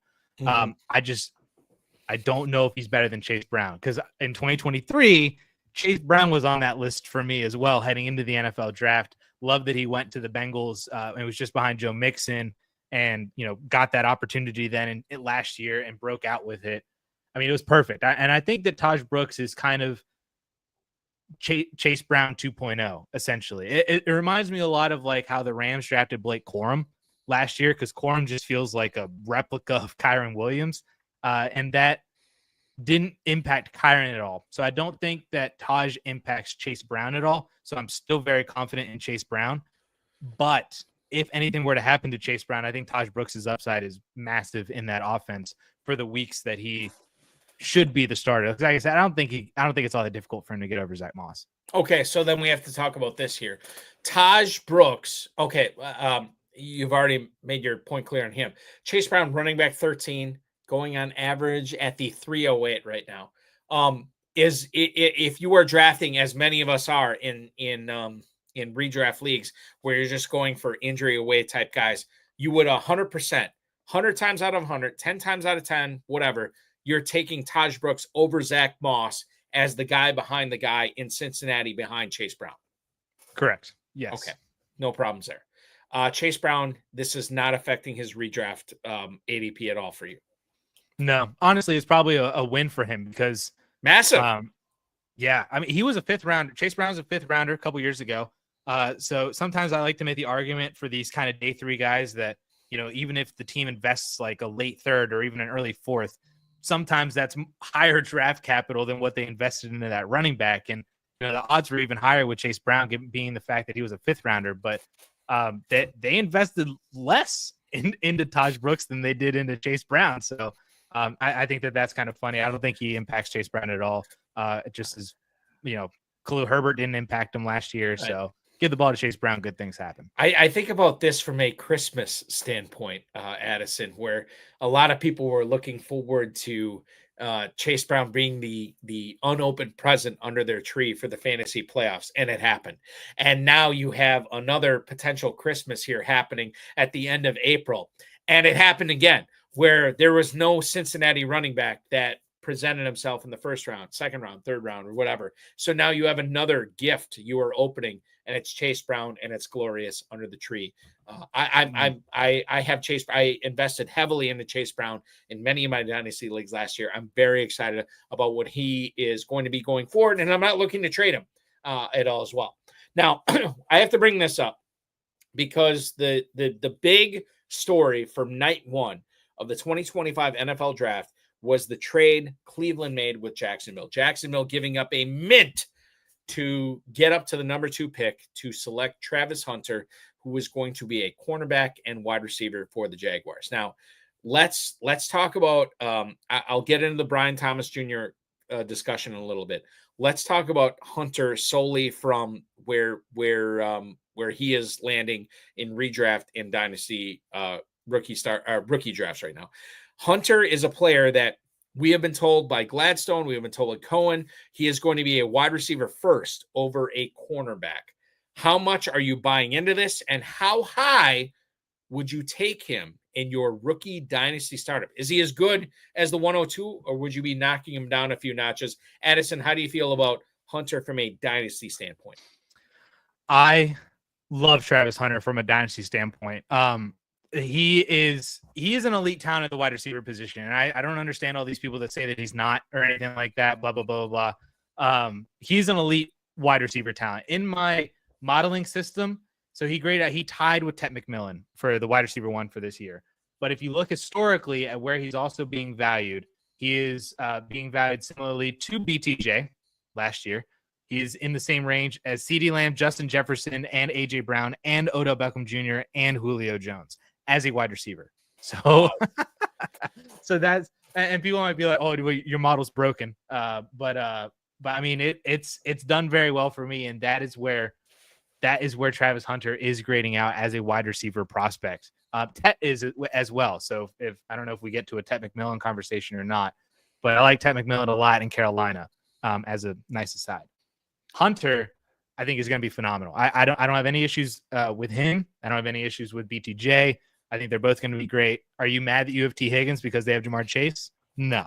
Are you mad that you have Jamar Chase because they have T. Higgins? No. I think this is a rising tides raises all ships situation. I think Hunter's going to make this offense a lot better. He's going to help sustain drives, which leads to more plays, leads to more volume, leads to more touchdown opportunities. And I think that that's good for everybody involved, including BTJ, but especially Travis Hunter and Trevor Lawrence as well. So I think this is interesting you bring this up because that's where I was going next. The Hunter thing, the fact that the Jaguars have taken him second overall in a vacuum, Addison, does that make Brian Thomas Jr. more valuable, the same, or less valuable from a dynasty aspect? Same. It makes sense. Doesn't affect him. No, I wouldn't say that it's. I mean, it might end up being good for him. Like, it might be more valuable for him in the long run because the offense just is better. But it definitely does not hurt him whatsoever. And honestly, I just think that I'm pretty status quo on BTJ. I expected them to add somebody in this wide receiver room. I wasn't expecting the move up to Travis Hunter, but I was expecting somebody because they kind of needed it because all they have behind him are Parker Washington and Gabe Davis. And, right. You know, so they needed somebody else. And maybe that is good for BTJ because then he's not going to get double covered. And, you know, maybe he isn't getting even the top cornerback coverage in certain looks. If, you know, maybe some top cornerback coverage is moving over to Travis Hunter in some formations or defensive looks as well. So that might honestly be a good thing for BTJ, but I kept it as a status quo that he was a top 6 or 7 dynasty wide receiver before the draft, and he's a top 6 or 7 dynasty wide receiver after. Hasn't affected him, but a relationship that may affect how he is viewed by dynasty players and redraft players alike is what's going on in Tampa. Emeka Egbuka, who I was hoping my Green Bay Packers would take, they didn't get a chance to take him. They ended up taking Matthew Golden. We may or may not get into that later on in the show, Addison. Emeka Egbuka to Tampa. Let's talk about this just for the Egbuka standpoint. They have Evans there. They have Godwin there. They have Jalen McMillan there. If you draft Egbuka in your dynasty rookie draft, 2025 probably will not be very fruitful. How do you handle him in those drafts? And what are your expectations for Egbuka, not only in 2025, but for those people who invest in him, what's going to happen in 2026 and going forward? Yeah, so I think the easy conversation is post 2025. Mike Evans is a free agent at the end of the year. Is going to be 33 years old. I wouldn't even be shocked if he retires, especially if he has 1,000 yards this year. He'll have broken Jerry Rice's record. He's got the Super Bowl ring, 1,000 yards every single year. I mean, the dude could literally, like 33 years old, end of contract, done. Like, you don't need to play for anybody else. You're a first ballot Hall of Famer. He could honestly just retire at the end of the year, and I wouldn't be shocked. Chris Godwin, of course, is going to be, I believe, 30 next year. I think he's playing at 29 years old this year. So he'll be 30 next year with 2 years left on his deal, counting 2026. Still coming off of the injury from last year, whatever he does this year. But it at least opens it up. If Mike Evans is not on the team in 2026, Egbuka is 1A, 1B with Chris Godwin. So that, I think that conversation is very, very easy. That's why I'm still very much in on him from a dynasty perspective. I've been calling him this year's Odunze, although I don't know if that, but this year's JSN, essentially, to where, you knew you were waiting a year, the talent was there, but it would happen, right? Now for 2025, I think this is a much more interesting conversation because there are a couple of things at play to where Egbuka, I think your expectations of him are like a 600, maybe 700 yard season, catch a couple touchdowns. It's kind of where we're at with Egbuka. But I think there are opportunities to where Mike Evans is 32 years old. And I didn't really see anything last year to say he was slowing down, but every year that passes is another year on that dude's body. And, he might start to wear down this year. And he also got hurt last year. So maybe he gets hurt again this year, misses some games. That raises Egbuka's value for those games. Godwin's coming off of the injury as well. I think, and I also saw the report saying that a large reason of why they drafted Egbuka was because he feels kind of synonymous to Godwin, and it allows them to bring Godwin on a little bit slower, make sure they're not pushing him to come back from the injury before he's ready. So if Godwin's not necessarily ready, Egbuka could start out as more of like the 2A. And then if Godwin misses more time or if Evans misses more time, McMillan was very relevant over the second half of the year, or at least the last 5-6 games. Egbuka could just do that again if Mike Evans misses a handful of games here or there. If Godwin starts the year slow, misses a couple games later or whatever. Like, there are avenues to where Egbuka might not be a good season-long play, but weekly, there are, I think, going to be opportunities for him to be a viable, wide receiver 3 or flex start, like a DFS kind of guy. I think that's where we're at with Egbuka for 2025. It just for 2025 purposes, is he better in best ball, or do you not see that with Egbuka? I think that he could be better for best ball because then you don't have to worry about when to start him. Like, he could have that random game where he is just really good with Evans and Godwin still there, or if one of them gets hurt in like the first quarter and then Egbuka takes over for that game as the 2. I think that he is definitely better from a best ball perspective. I feel like most players are better from a best ball perspective, especially when you get down that deep at wide receiver specifically.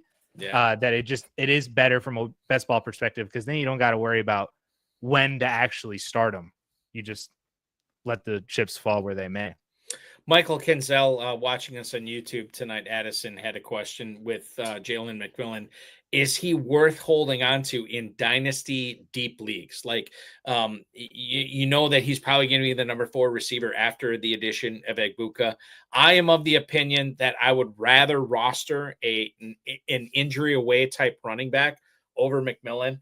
I have McMillan in a couple of dynasty leagues, and when they drafted Egbuka, I'm kind of like, well, I'm out on McMillan. Am I wrong in that? No, I think I'm on the same page. I'm usually, when you get to the back end of your dynasty bench, I want those handcuff running backs more so than these depth wide receivers. Especially now, he did specify deep rosters. So if you're in like 25 to 30 man rosters, I definitely still think McMillan is worth the hold because he did perform well. Like I said, he could go right back into being that wide receiver 3 type receiver next year with Evans not on the team. And then he's right in there as the 2B with Egbuka or Godwin or whoever back in that role like what he was last year, an injury away for him. But I think, FFPC dynasty leagues, you got to cut down, and then it's a much shallower roster. I could understand cutting McMillan more in like an FFPC dynasty with the shallower rosters than maybe a 25 to 30 man. It's a rough transition. I want to go from Tampa Bay wide receivers to Kansas City running backs.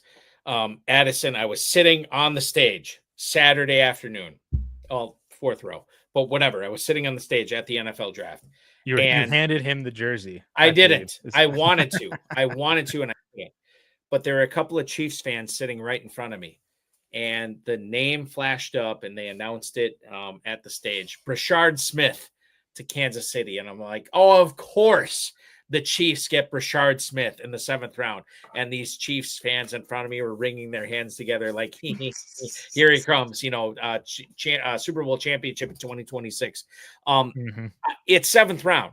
So it's not like this guy is getting day 1, day 2 capital, but it is still the Chiefs, and it is still Brashard Smith. What are your thoughts? And we'll get to Pacheco, we'll get to Mitchell in a little bit, but specifically about Brashard Smith in your dynasty rookie drafts. How do you feel about drafting him, say, in the mid-3rd round at the highest, maybe higher than that? I don't know. How do you feel about Brashard Smith in dynasty rookie drafts? I think that he's in that grouping, like I was saying, once you get past the Dylan Sampson, then you can get into some of these other kind of guys. I do think that there are a couple other more interesting running backs from a pure handcuffs perspective, but Brashard Smith is certainly very, very interesting because he's very different than what the Chiefs have on their backfield already. Like, he's by far the youngest dude on that team. Pacheco's 26. Pacheco's 26. I think Kareem Hunt's 29 or 30. Elijah Mitchell's turning 27 at the end of this month. And here comes like rookie 22-year-old Brashard Smith, right? Yeah. And he's got the juice. He's not a big running back, but he's got good enough size to where he can run between the tackles. And unlike Jaden Blue, how I was talking about, I wasn't a big fan of Jaden Blue because he did not have that workhorse role in college at Texas. Brashard Smith had that at SMU. So I at least have that body of work that I can lean back on and say, well, he probably can still do it at the NFL level with the Kansas City Chiefs. So he's just different than what they have already. And I think that that's a good different. And I don't think you need to draft him in the 3rd. I'd be willing to pull the trigger on it, but I don't think you need to, because I've been seeing him a lot in the 4th round or even undrafted, just because I think people see, that he was a 7th round pick. You go to, Woody Marks and Devin Neal is maybe a little bit more interesting to you. And some of these other kind of Jaden Blue, Yeah. And then Brashard Smith is just kind of chilling there, and you might run out of picks in your rookie drafts, and then he went undrafted. So I'm definitely willing to take the shot on him in the 4th. And if he goes undrafted, even better. Then you just pick him up and see what happens.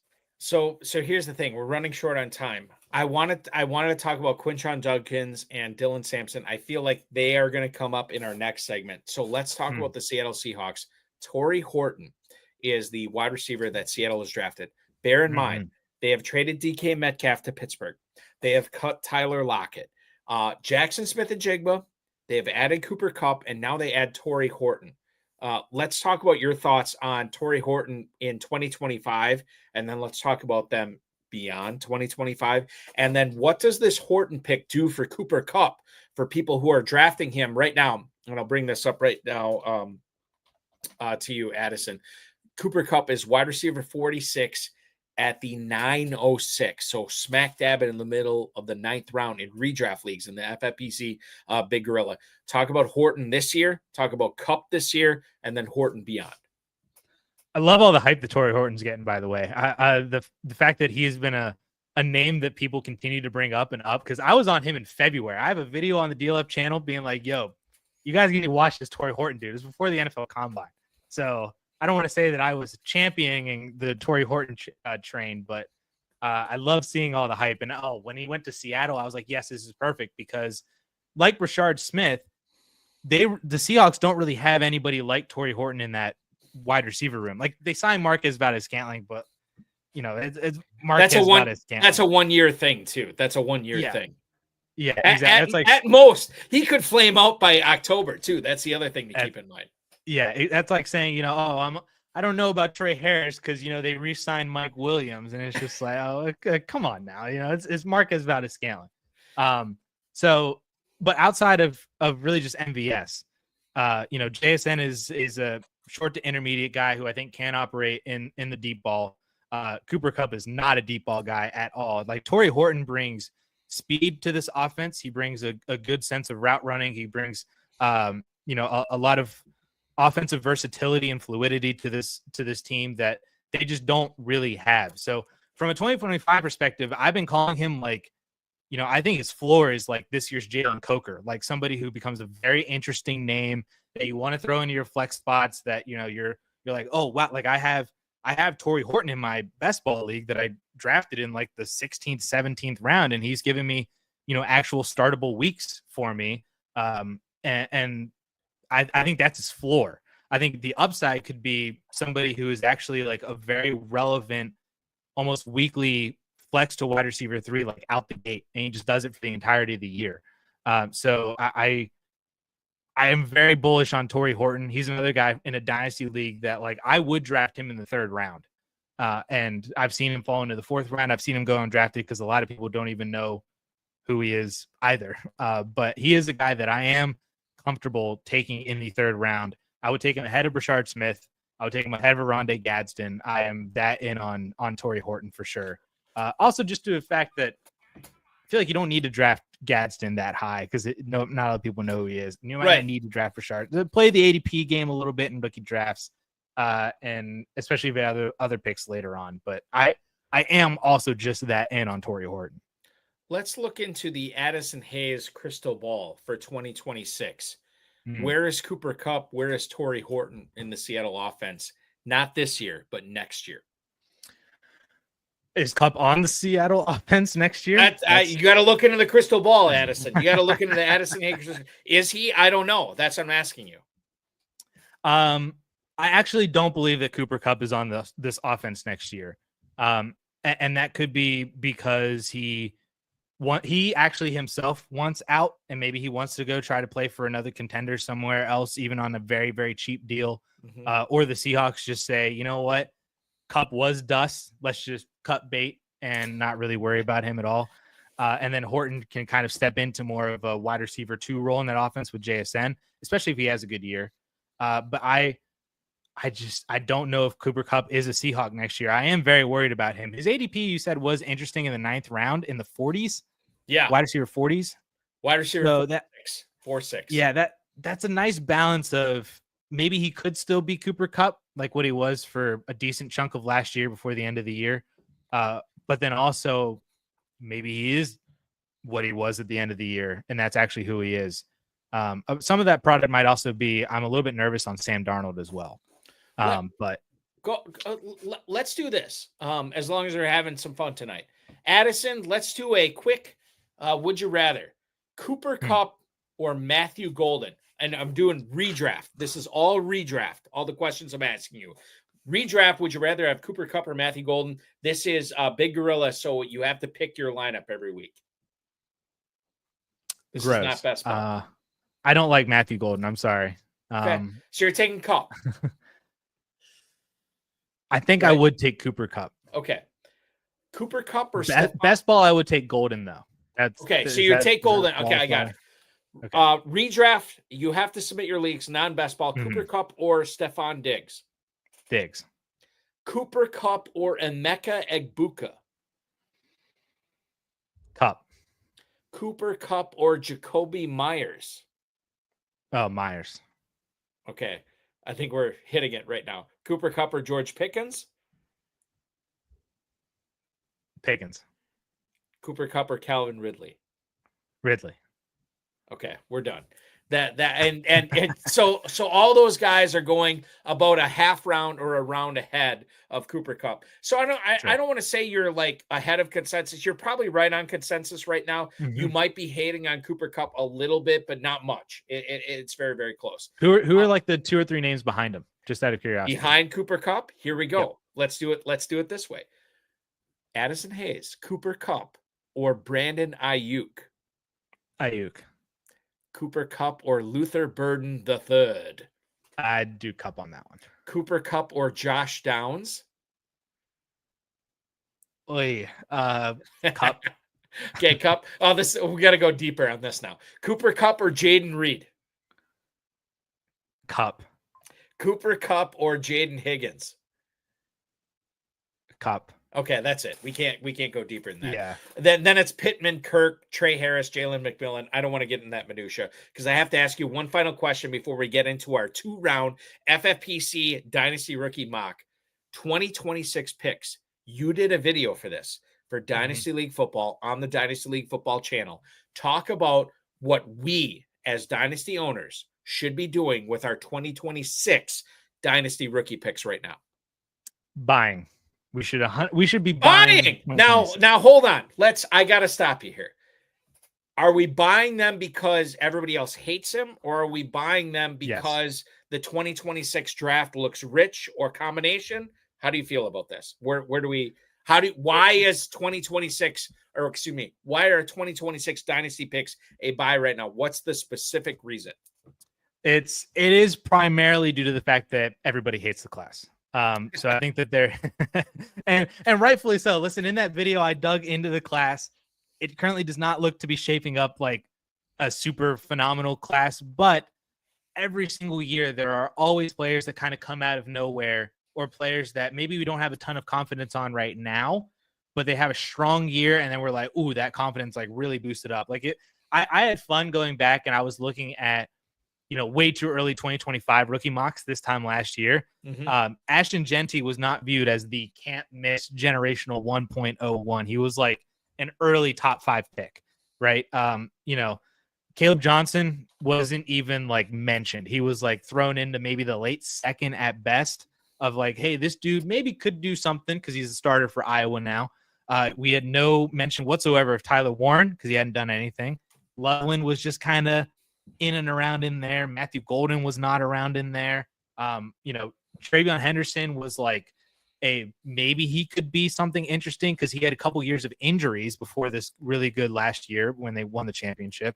So a lot of things change very quickly in just 1 year. So maybe the confidence level does rise for some guys in 2026. And I think even the top 5 or 6 right now are shaping out to be really, really good. We've got a really good running back crop. We've got a couple really interesting wide receivers at this moment, a couple more that could be interesting with good production this upcoming year. The quarterback class has some very interesting names, and that's not even including, Arch Manning, or I'm not including Arch and Nico in that class. I definitely would not include Manning. You're not including Ayama Leva because you think that's going to be another year for him there. Yeah, I think he's going 2 years at UCLA. I don't see him declaring after 1 year. But you got Drew Waller, you got Nussmeier, you got Carson Beck, you got Cade Klubnik. My personal QB1 right now that nobody's talking about is John Mateer. You got Lenore Sellers. Sellers is the other guy. I wonder. That's South Carolina, right? Yep. Okay. Yeah. But Mateer is Washington State, and God rest his soul. He's on Oklahoma now. Oklahoma, that's right. But he was Washington State, right? What? Yeah, I think so. Yes. Yeah. God rest the soul of Mike Leach. Anybody who played for Wazoo, I'm in on. I don't care where he's playing going forward. So I'm with you on that. The super flex dynasty rookie drafts are going to be insane next year. So that is your thoughts on the 2026 picks. I happen to agree with you. I wanted to talk about the Browns running backs. We don't have time for this segment. We're running out of time here. So here's what I want to do. Our Balky and Addison Hayes FFPC tight end premium dynasty rookie mock draft. I wanted to go 3 rounds. There's no way we have time for that. We're going to try to go 2 rounds.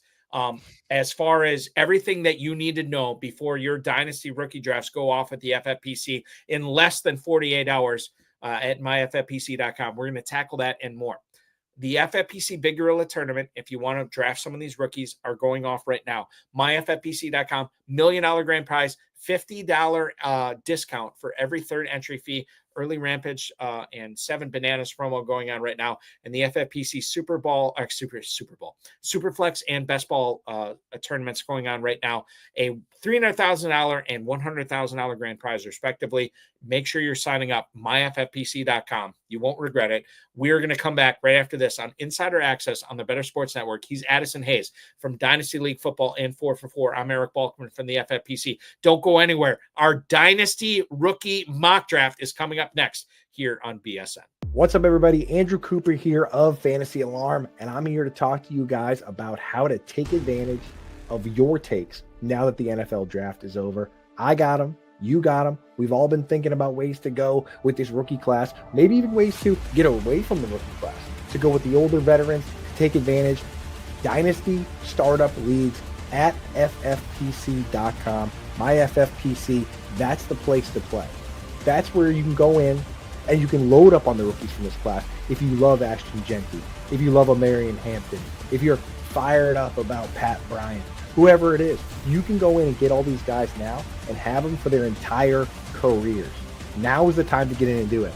Or if you don't like these rookies, if you think it was stupid that the Bears took Colston Loveland, if you think Emeka Egbuka is going to be buried behind Mike Evans and Chris Godwin for years and years, flip it. Go in and draft veterans. Go in and draft guys now while everybody else is going for picks and players and prospects. Load up, put your name on the trophy and the money in your pocket right now. And the best place to do it, where I do it, where all the experts do it, FFPC, myffpc.com. And when you use promo code ALARM, they'll give you $25 when you deposit $35 or more. So get in there now and do a Dynasty Startup Draft. Draft your team. Show everyone that you would have dominated the real NFL draft, that you're the real best GM, and win some money over at myffpc.com now. Thanks, Coop. We appreciate it. We are back live on the Insider Access Show, brought to you by the Fantasy Football Players Championship here on the Better Sports Network. I'm Eric Balkman from the FFPC. He is Addison Hayes from both 4for4 and Dynasty League Football. We are about to do an FFPC Dynasty Rookie Mock Draft.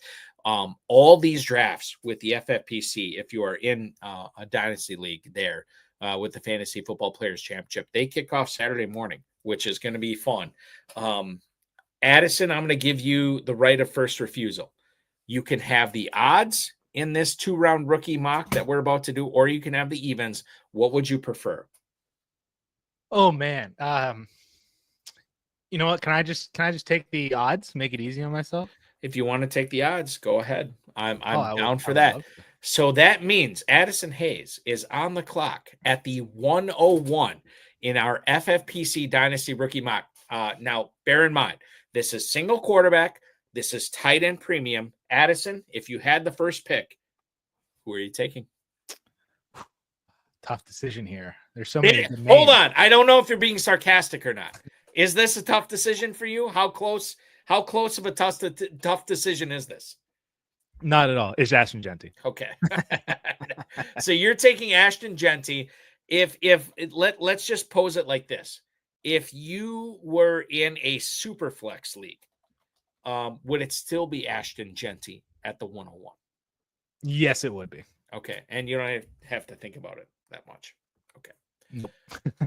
I am going to go with, and there's a few, and I think I've heard from a lot of people, the top 5 picks are very fluid here. But if I have the 102 and Jeanty's off the board, I'm not scared by Najee Harris.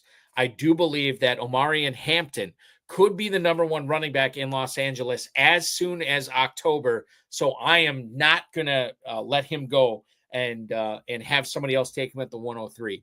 I'm going to take Omarion Hampton here at the 102 in our FFPC Dynasty Rookie Mock Draft. Before you make your 103 pick, what do you make of the Hampton pick here, Addison? 10 out of 10. He is also my 1.02, yeah. And I'm not concerned about Najee. Love it.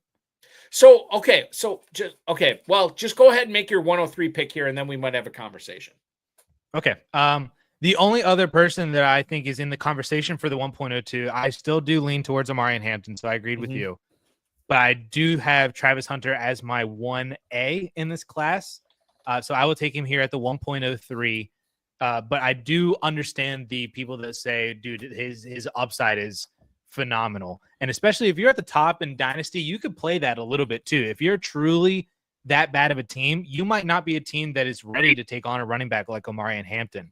So you might want to say, hey, give me the upside shot of Travis Hunter, a guy that could be a top 12, top 10 Dynasty wide receiver by this time next year, and all the value that comes with that as well. You had the opportunity to take Tet McMillan here. You took Travis Hunter. How much did the initial quotes from James Gladstone and Liam Cohen about Hunter playing wide receiver primarily over cornerback, how much did that influence your pick here with Hunter over McMillan? It certainly helped a lot. I had Hunter as my wide receiver 1A prior to the draft as well. And I just kind of needed to hear that assurance that he's going to be the wide receiver. So hearing the first thing out of Liam Cohen's mouth was that he's going to be primarily a wide receiver and we're going to work him in on the defensive side is exactly what I needed to hear to have the confidence to draft him as the wide receiver 1 in the class, as a guy that's going to be playing 80 to 90+% of snaps every single week on the offensive side. Addison, over the course of the last 3 months, I've had a lot of people come on this show to try to sell me on Tet McMillan, and most of them have failed. But I think with all of the people that have come on the show, including Derek Brown, who was on this program last Monday, I think it's put me over the edge. And the fact that Tet McMillan had top 10 overall draft capital going to a team that does not have a bona fide number 1 wide receiver has me feeling that McMillan is the proper pick here with Jeanty, Hampton, and Hunter off the board. I'm going to go with Tet McMillan. I think Bryce Young focuses on him quite a bit his rookie year and every year going forward. I feel really good about Tet McMillan as a Carolina Panther. He is my pick at 104 here in our Dynasty Rookie Mock Draft. Who do you like at 105? I will say that Tet would be my 104 as well. Feels very similar to Drake London going a team with no quarterback. Feels similar to Mike Evans going to a team with no quarterback with Josh McCown and Mike Glennon before they got Jameis. And those were the two very initial comps for Tet McMillan prior to the NFL draft, just based on his size, skill set, all that kind of stuff. So I love Tet McMillan as well. Both wide receivers are excellent consolation prizes to the other one, in my opinion. 1.05 then, given the fact that this is still a 1-quarterback league, I'm not looking at Cam Ward. Remind me on the premium for tight ends. 1.5 points per catch for tight ends in the FFPC. So if you want to take Loveland or Warren here, I think it's warranted, but I'll let you make the final decision. Gotcha. So I couldn't remember if it was a 1.5 or 1.75. Given the fact that it's a 1.5, I don't view that as much of a premium as normal. So I'll just give my RB3 in Travion Henderson, who landed with the New England Patriots. I think is going to walk into an immediate RB1 role, or at least RB1A role. Has a lot of receiving upside in this new improved Jake May offense that also have beefed up their offensive line.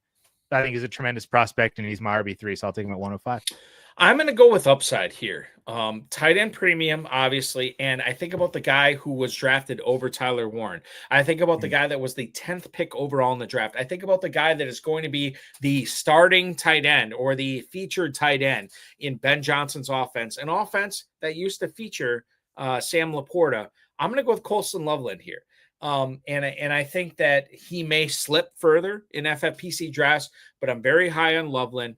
I love the skill set of not only for fantasy, but the fact that he is not a bad blocker and he is going to be out on the field a lot.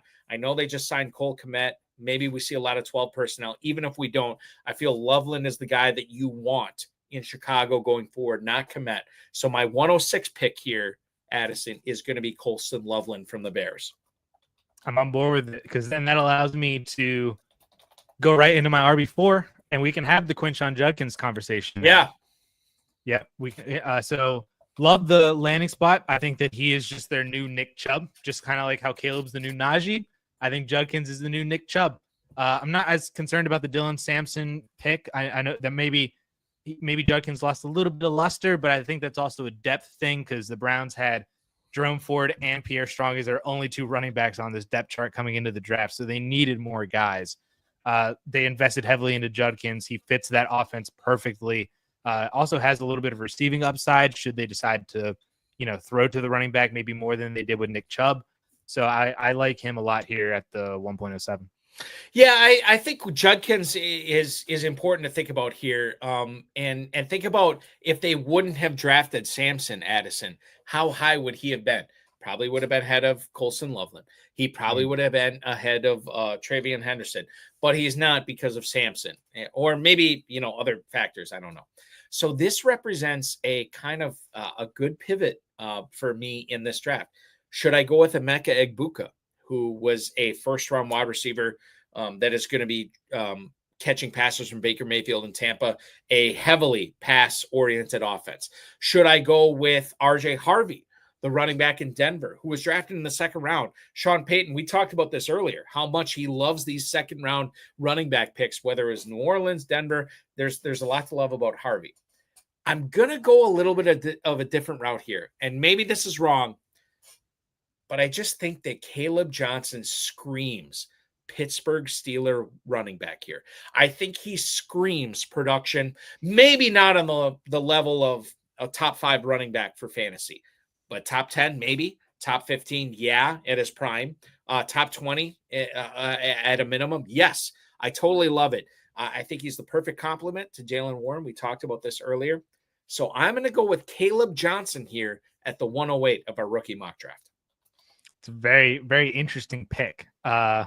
Because, I had a conversation or I saw a tweet with somebody saying that they've been seeing Kaleb sneak more into the first round, more and more of a rookie draft over the past weekend. And I was like, sneak into? Like he wasn't already in the first round? And apparently some people don't think that Kaleb Johnson is a first rounder. They lean on that draft capital a little bit too much, I think. And I just agree with you. I think that he is a Steeler, man. That is so perfect. So I love the pick. Now at the 109 here, I have a couple of different directions. It's all 3 of those positions again. I could go with Tyler Warren for the tight end premium. I can go with Egbuka as my clear wide receiver 3, or I can go with RJ Harvey as I feel like the last available option for a potential full-time starter in 2025, or at least somebody that I feel very confident will probably most likely be the full-time starter. I think from a dynasty value perspective, I think I'm going to take Egbuka here. He is my highest ranked player on the board. And I think that he's just the guy that has insulated value. I think Warren also offers a lot of insulated value, especially in a tight end premium. But I think that Egbuka has the opportunity to outproduce Warren this year just because he's a wide receiver. But then also, as we talk more and more into Egbuka in 2026 and beyond, especially if Evans isn't there, he's going to gain a lot of value, let alone the fact that if he does outperform expectations and he does produce really well in 2025, what he could be valued as this time next year. I want to fly as much as we can here. It was a choice between Egbuka and Tyler Warren for me. You took Egbuka, so I'm going to take Tyler Warren here. Not the greatest landing spot. I don't know what the quarterback situation is going to be in 2026. I know what Tyler Warren is capable of. I know this is a tight end premium format. So if I have the 110 in an FFPC dynasty format and Tyler Warren is available here, I'm going to take him. Tyler Warren, 110. So then my decision is easy. I'll take RJ Harvey.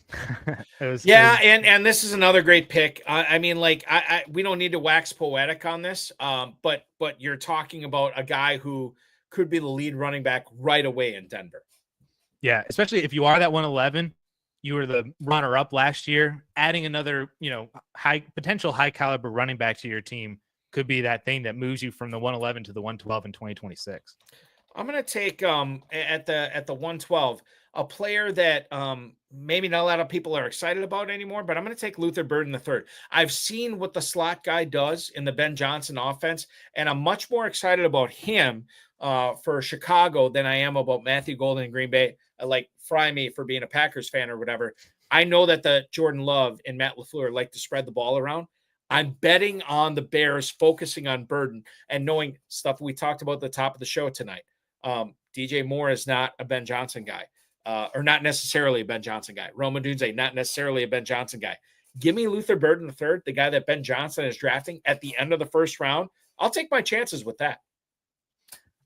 I think we're in this range now where a bunch of people could go. So yes. I'm going to pivot just completely off, and I'm just going to take Cam Ward as the first quarterback off the board at the 2.01. I think that's a good value. I just think that Cam Ward's a good quarterback.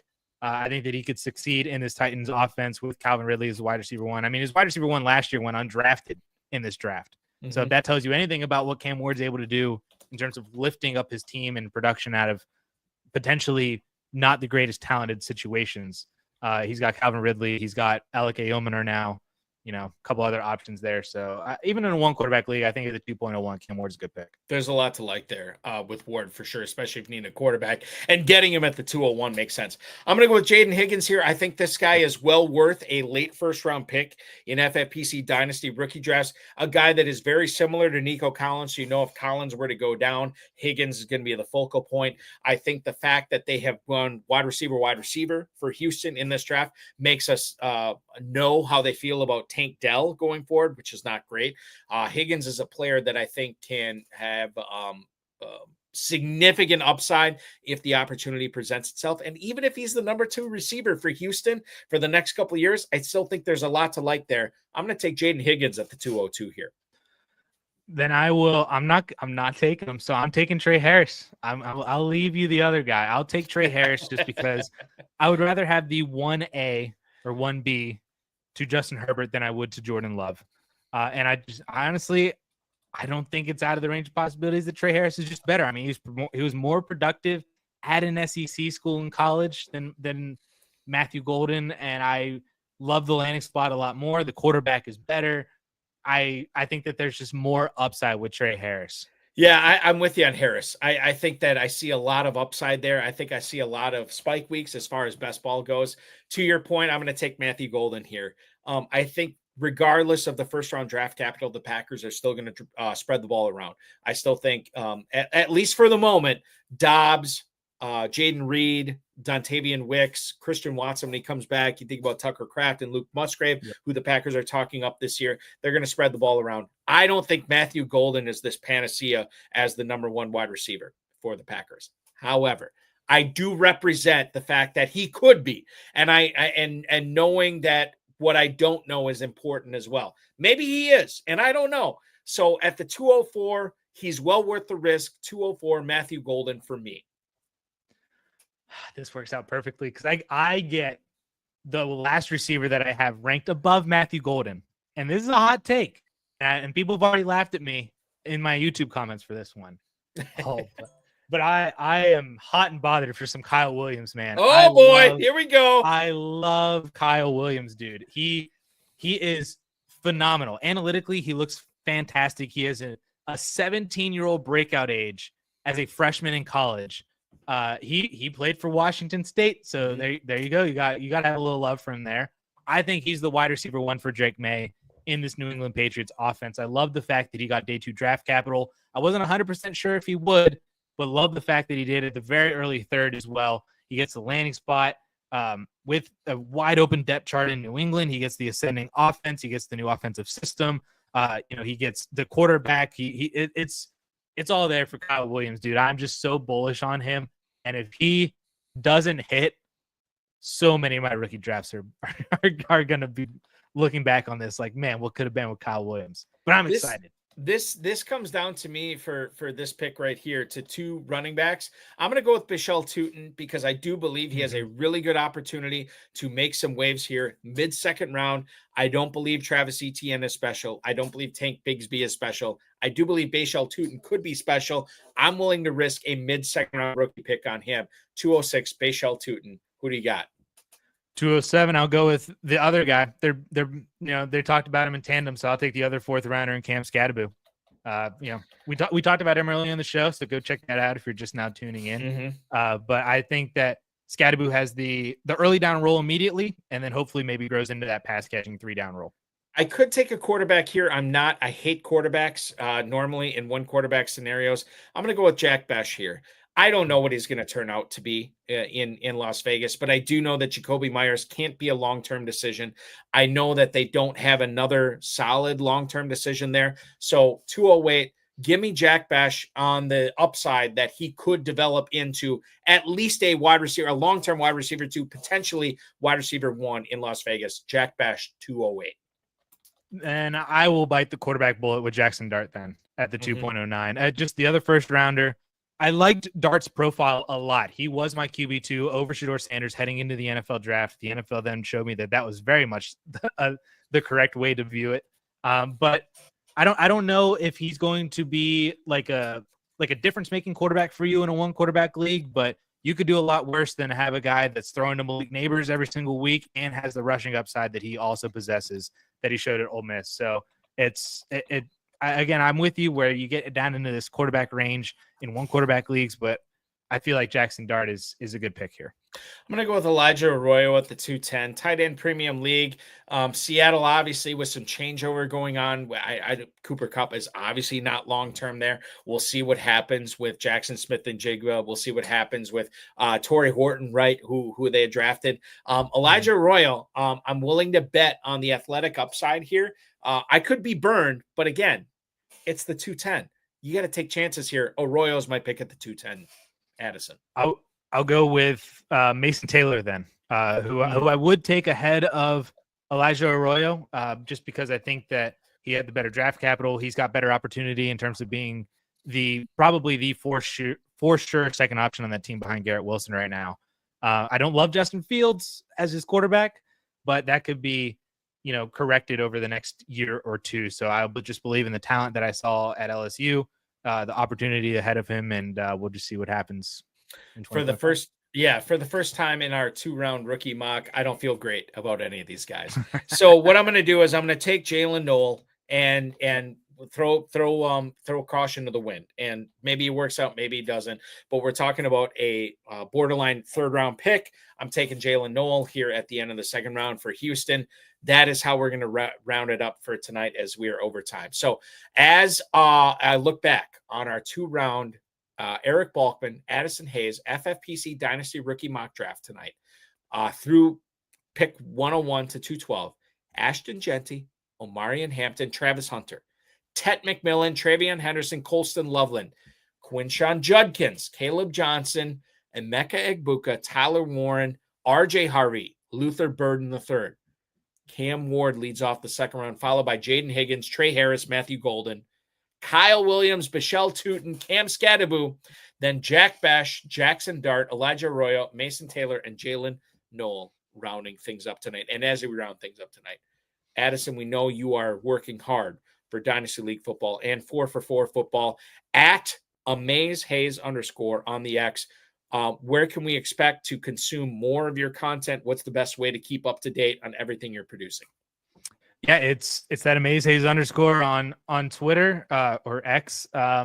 And basically 99% of my content is on the DLF YouTube channel. Once we get into redraft season in July and August, especially, I will also be making content on the 4for4 channel. So you can, depending on which direction you're heading in or which leagues that you're more interested in drafting or both, you could check me out on both channels.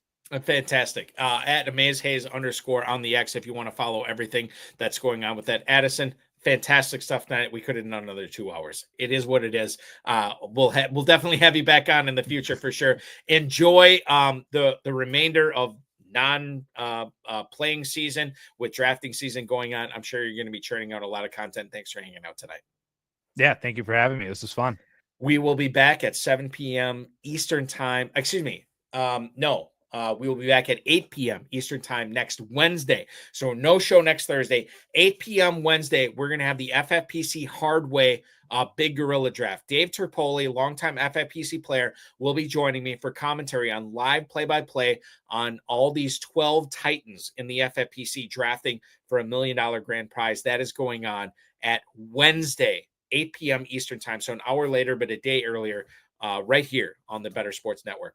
FFPC Big Gorilla, FFPC Best Ball, FFPC Superflex Best Ball Tournament, as well as the FFPC Main Event. We have slow drafts in the FFPC Main Event launching tomorrow. Don't miss out on that. Dynasty startups going on. Entry fees ranging from $100 to $5,000 over at myffpc.com.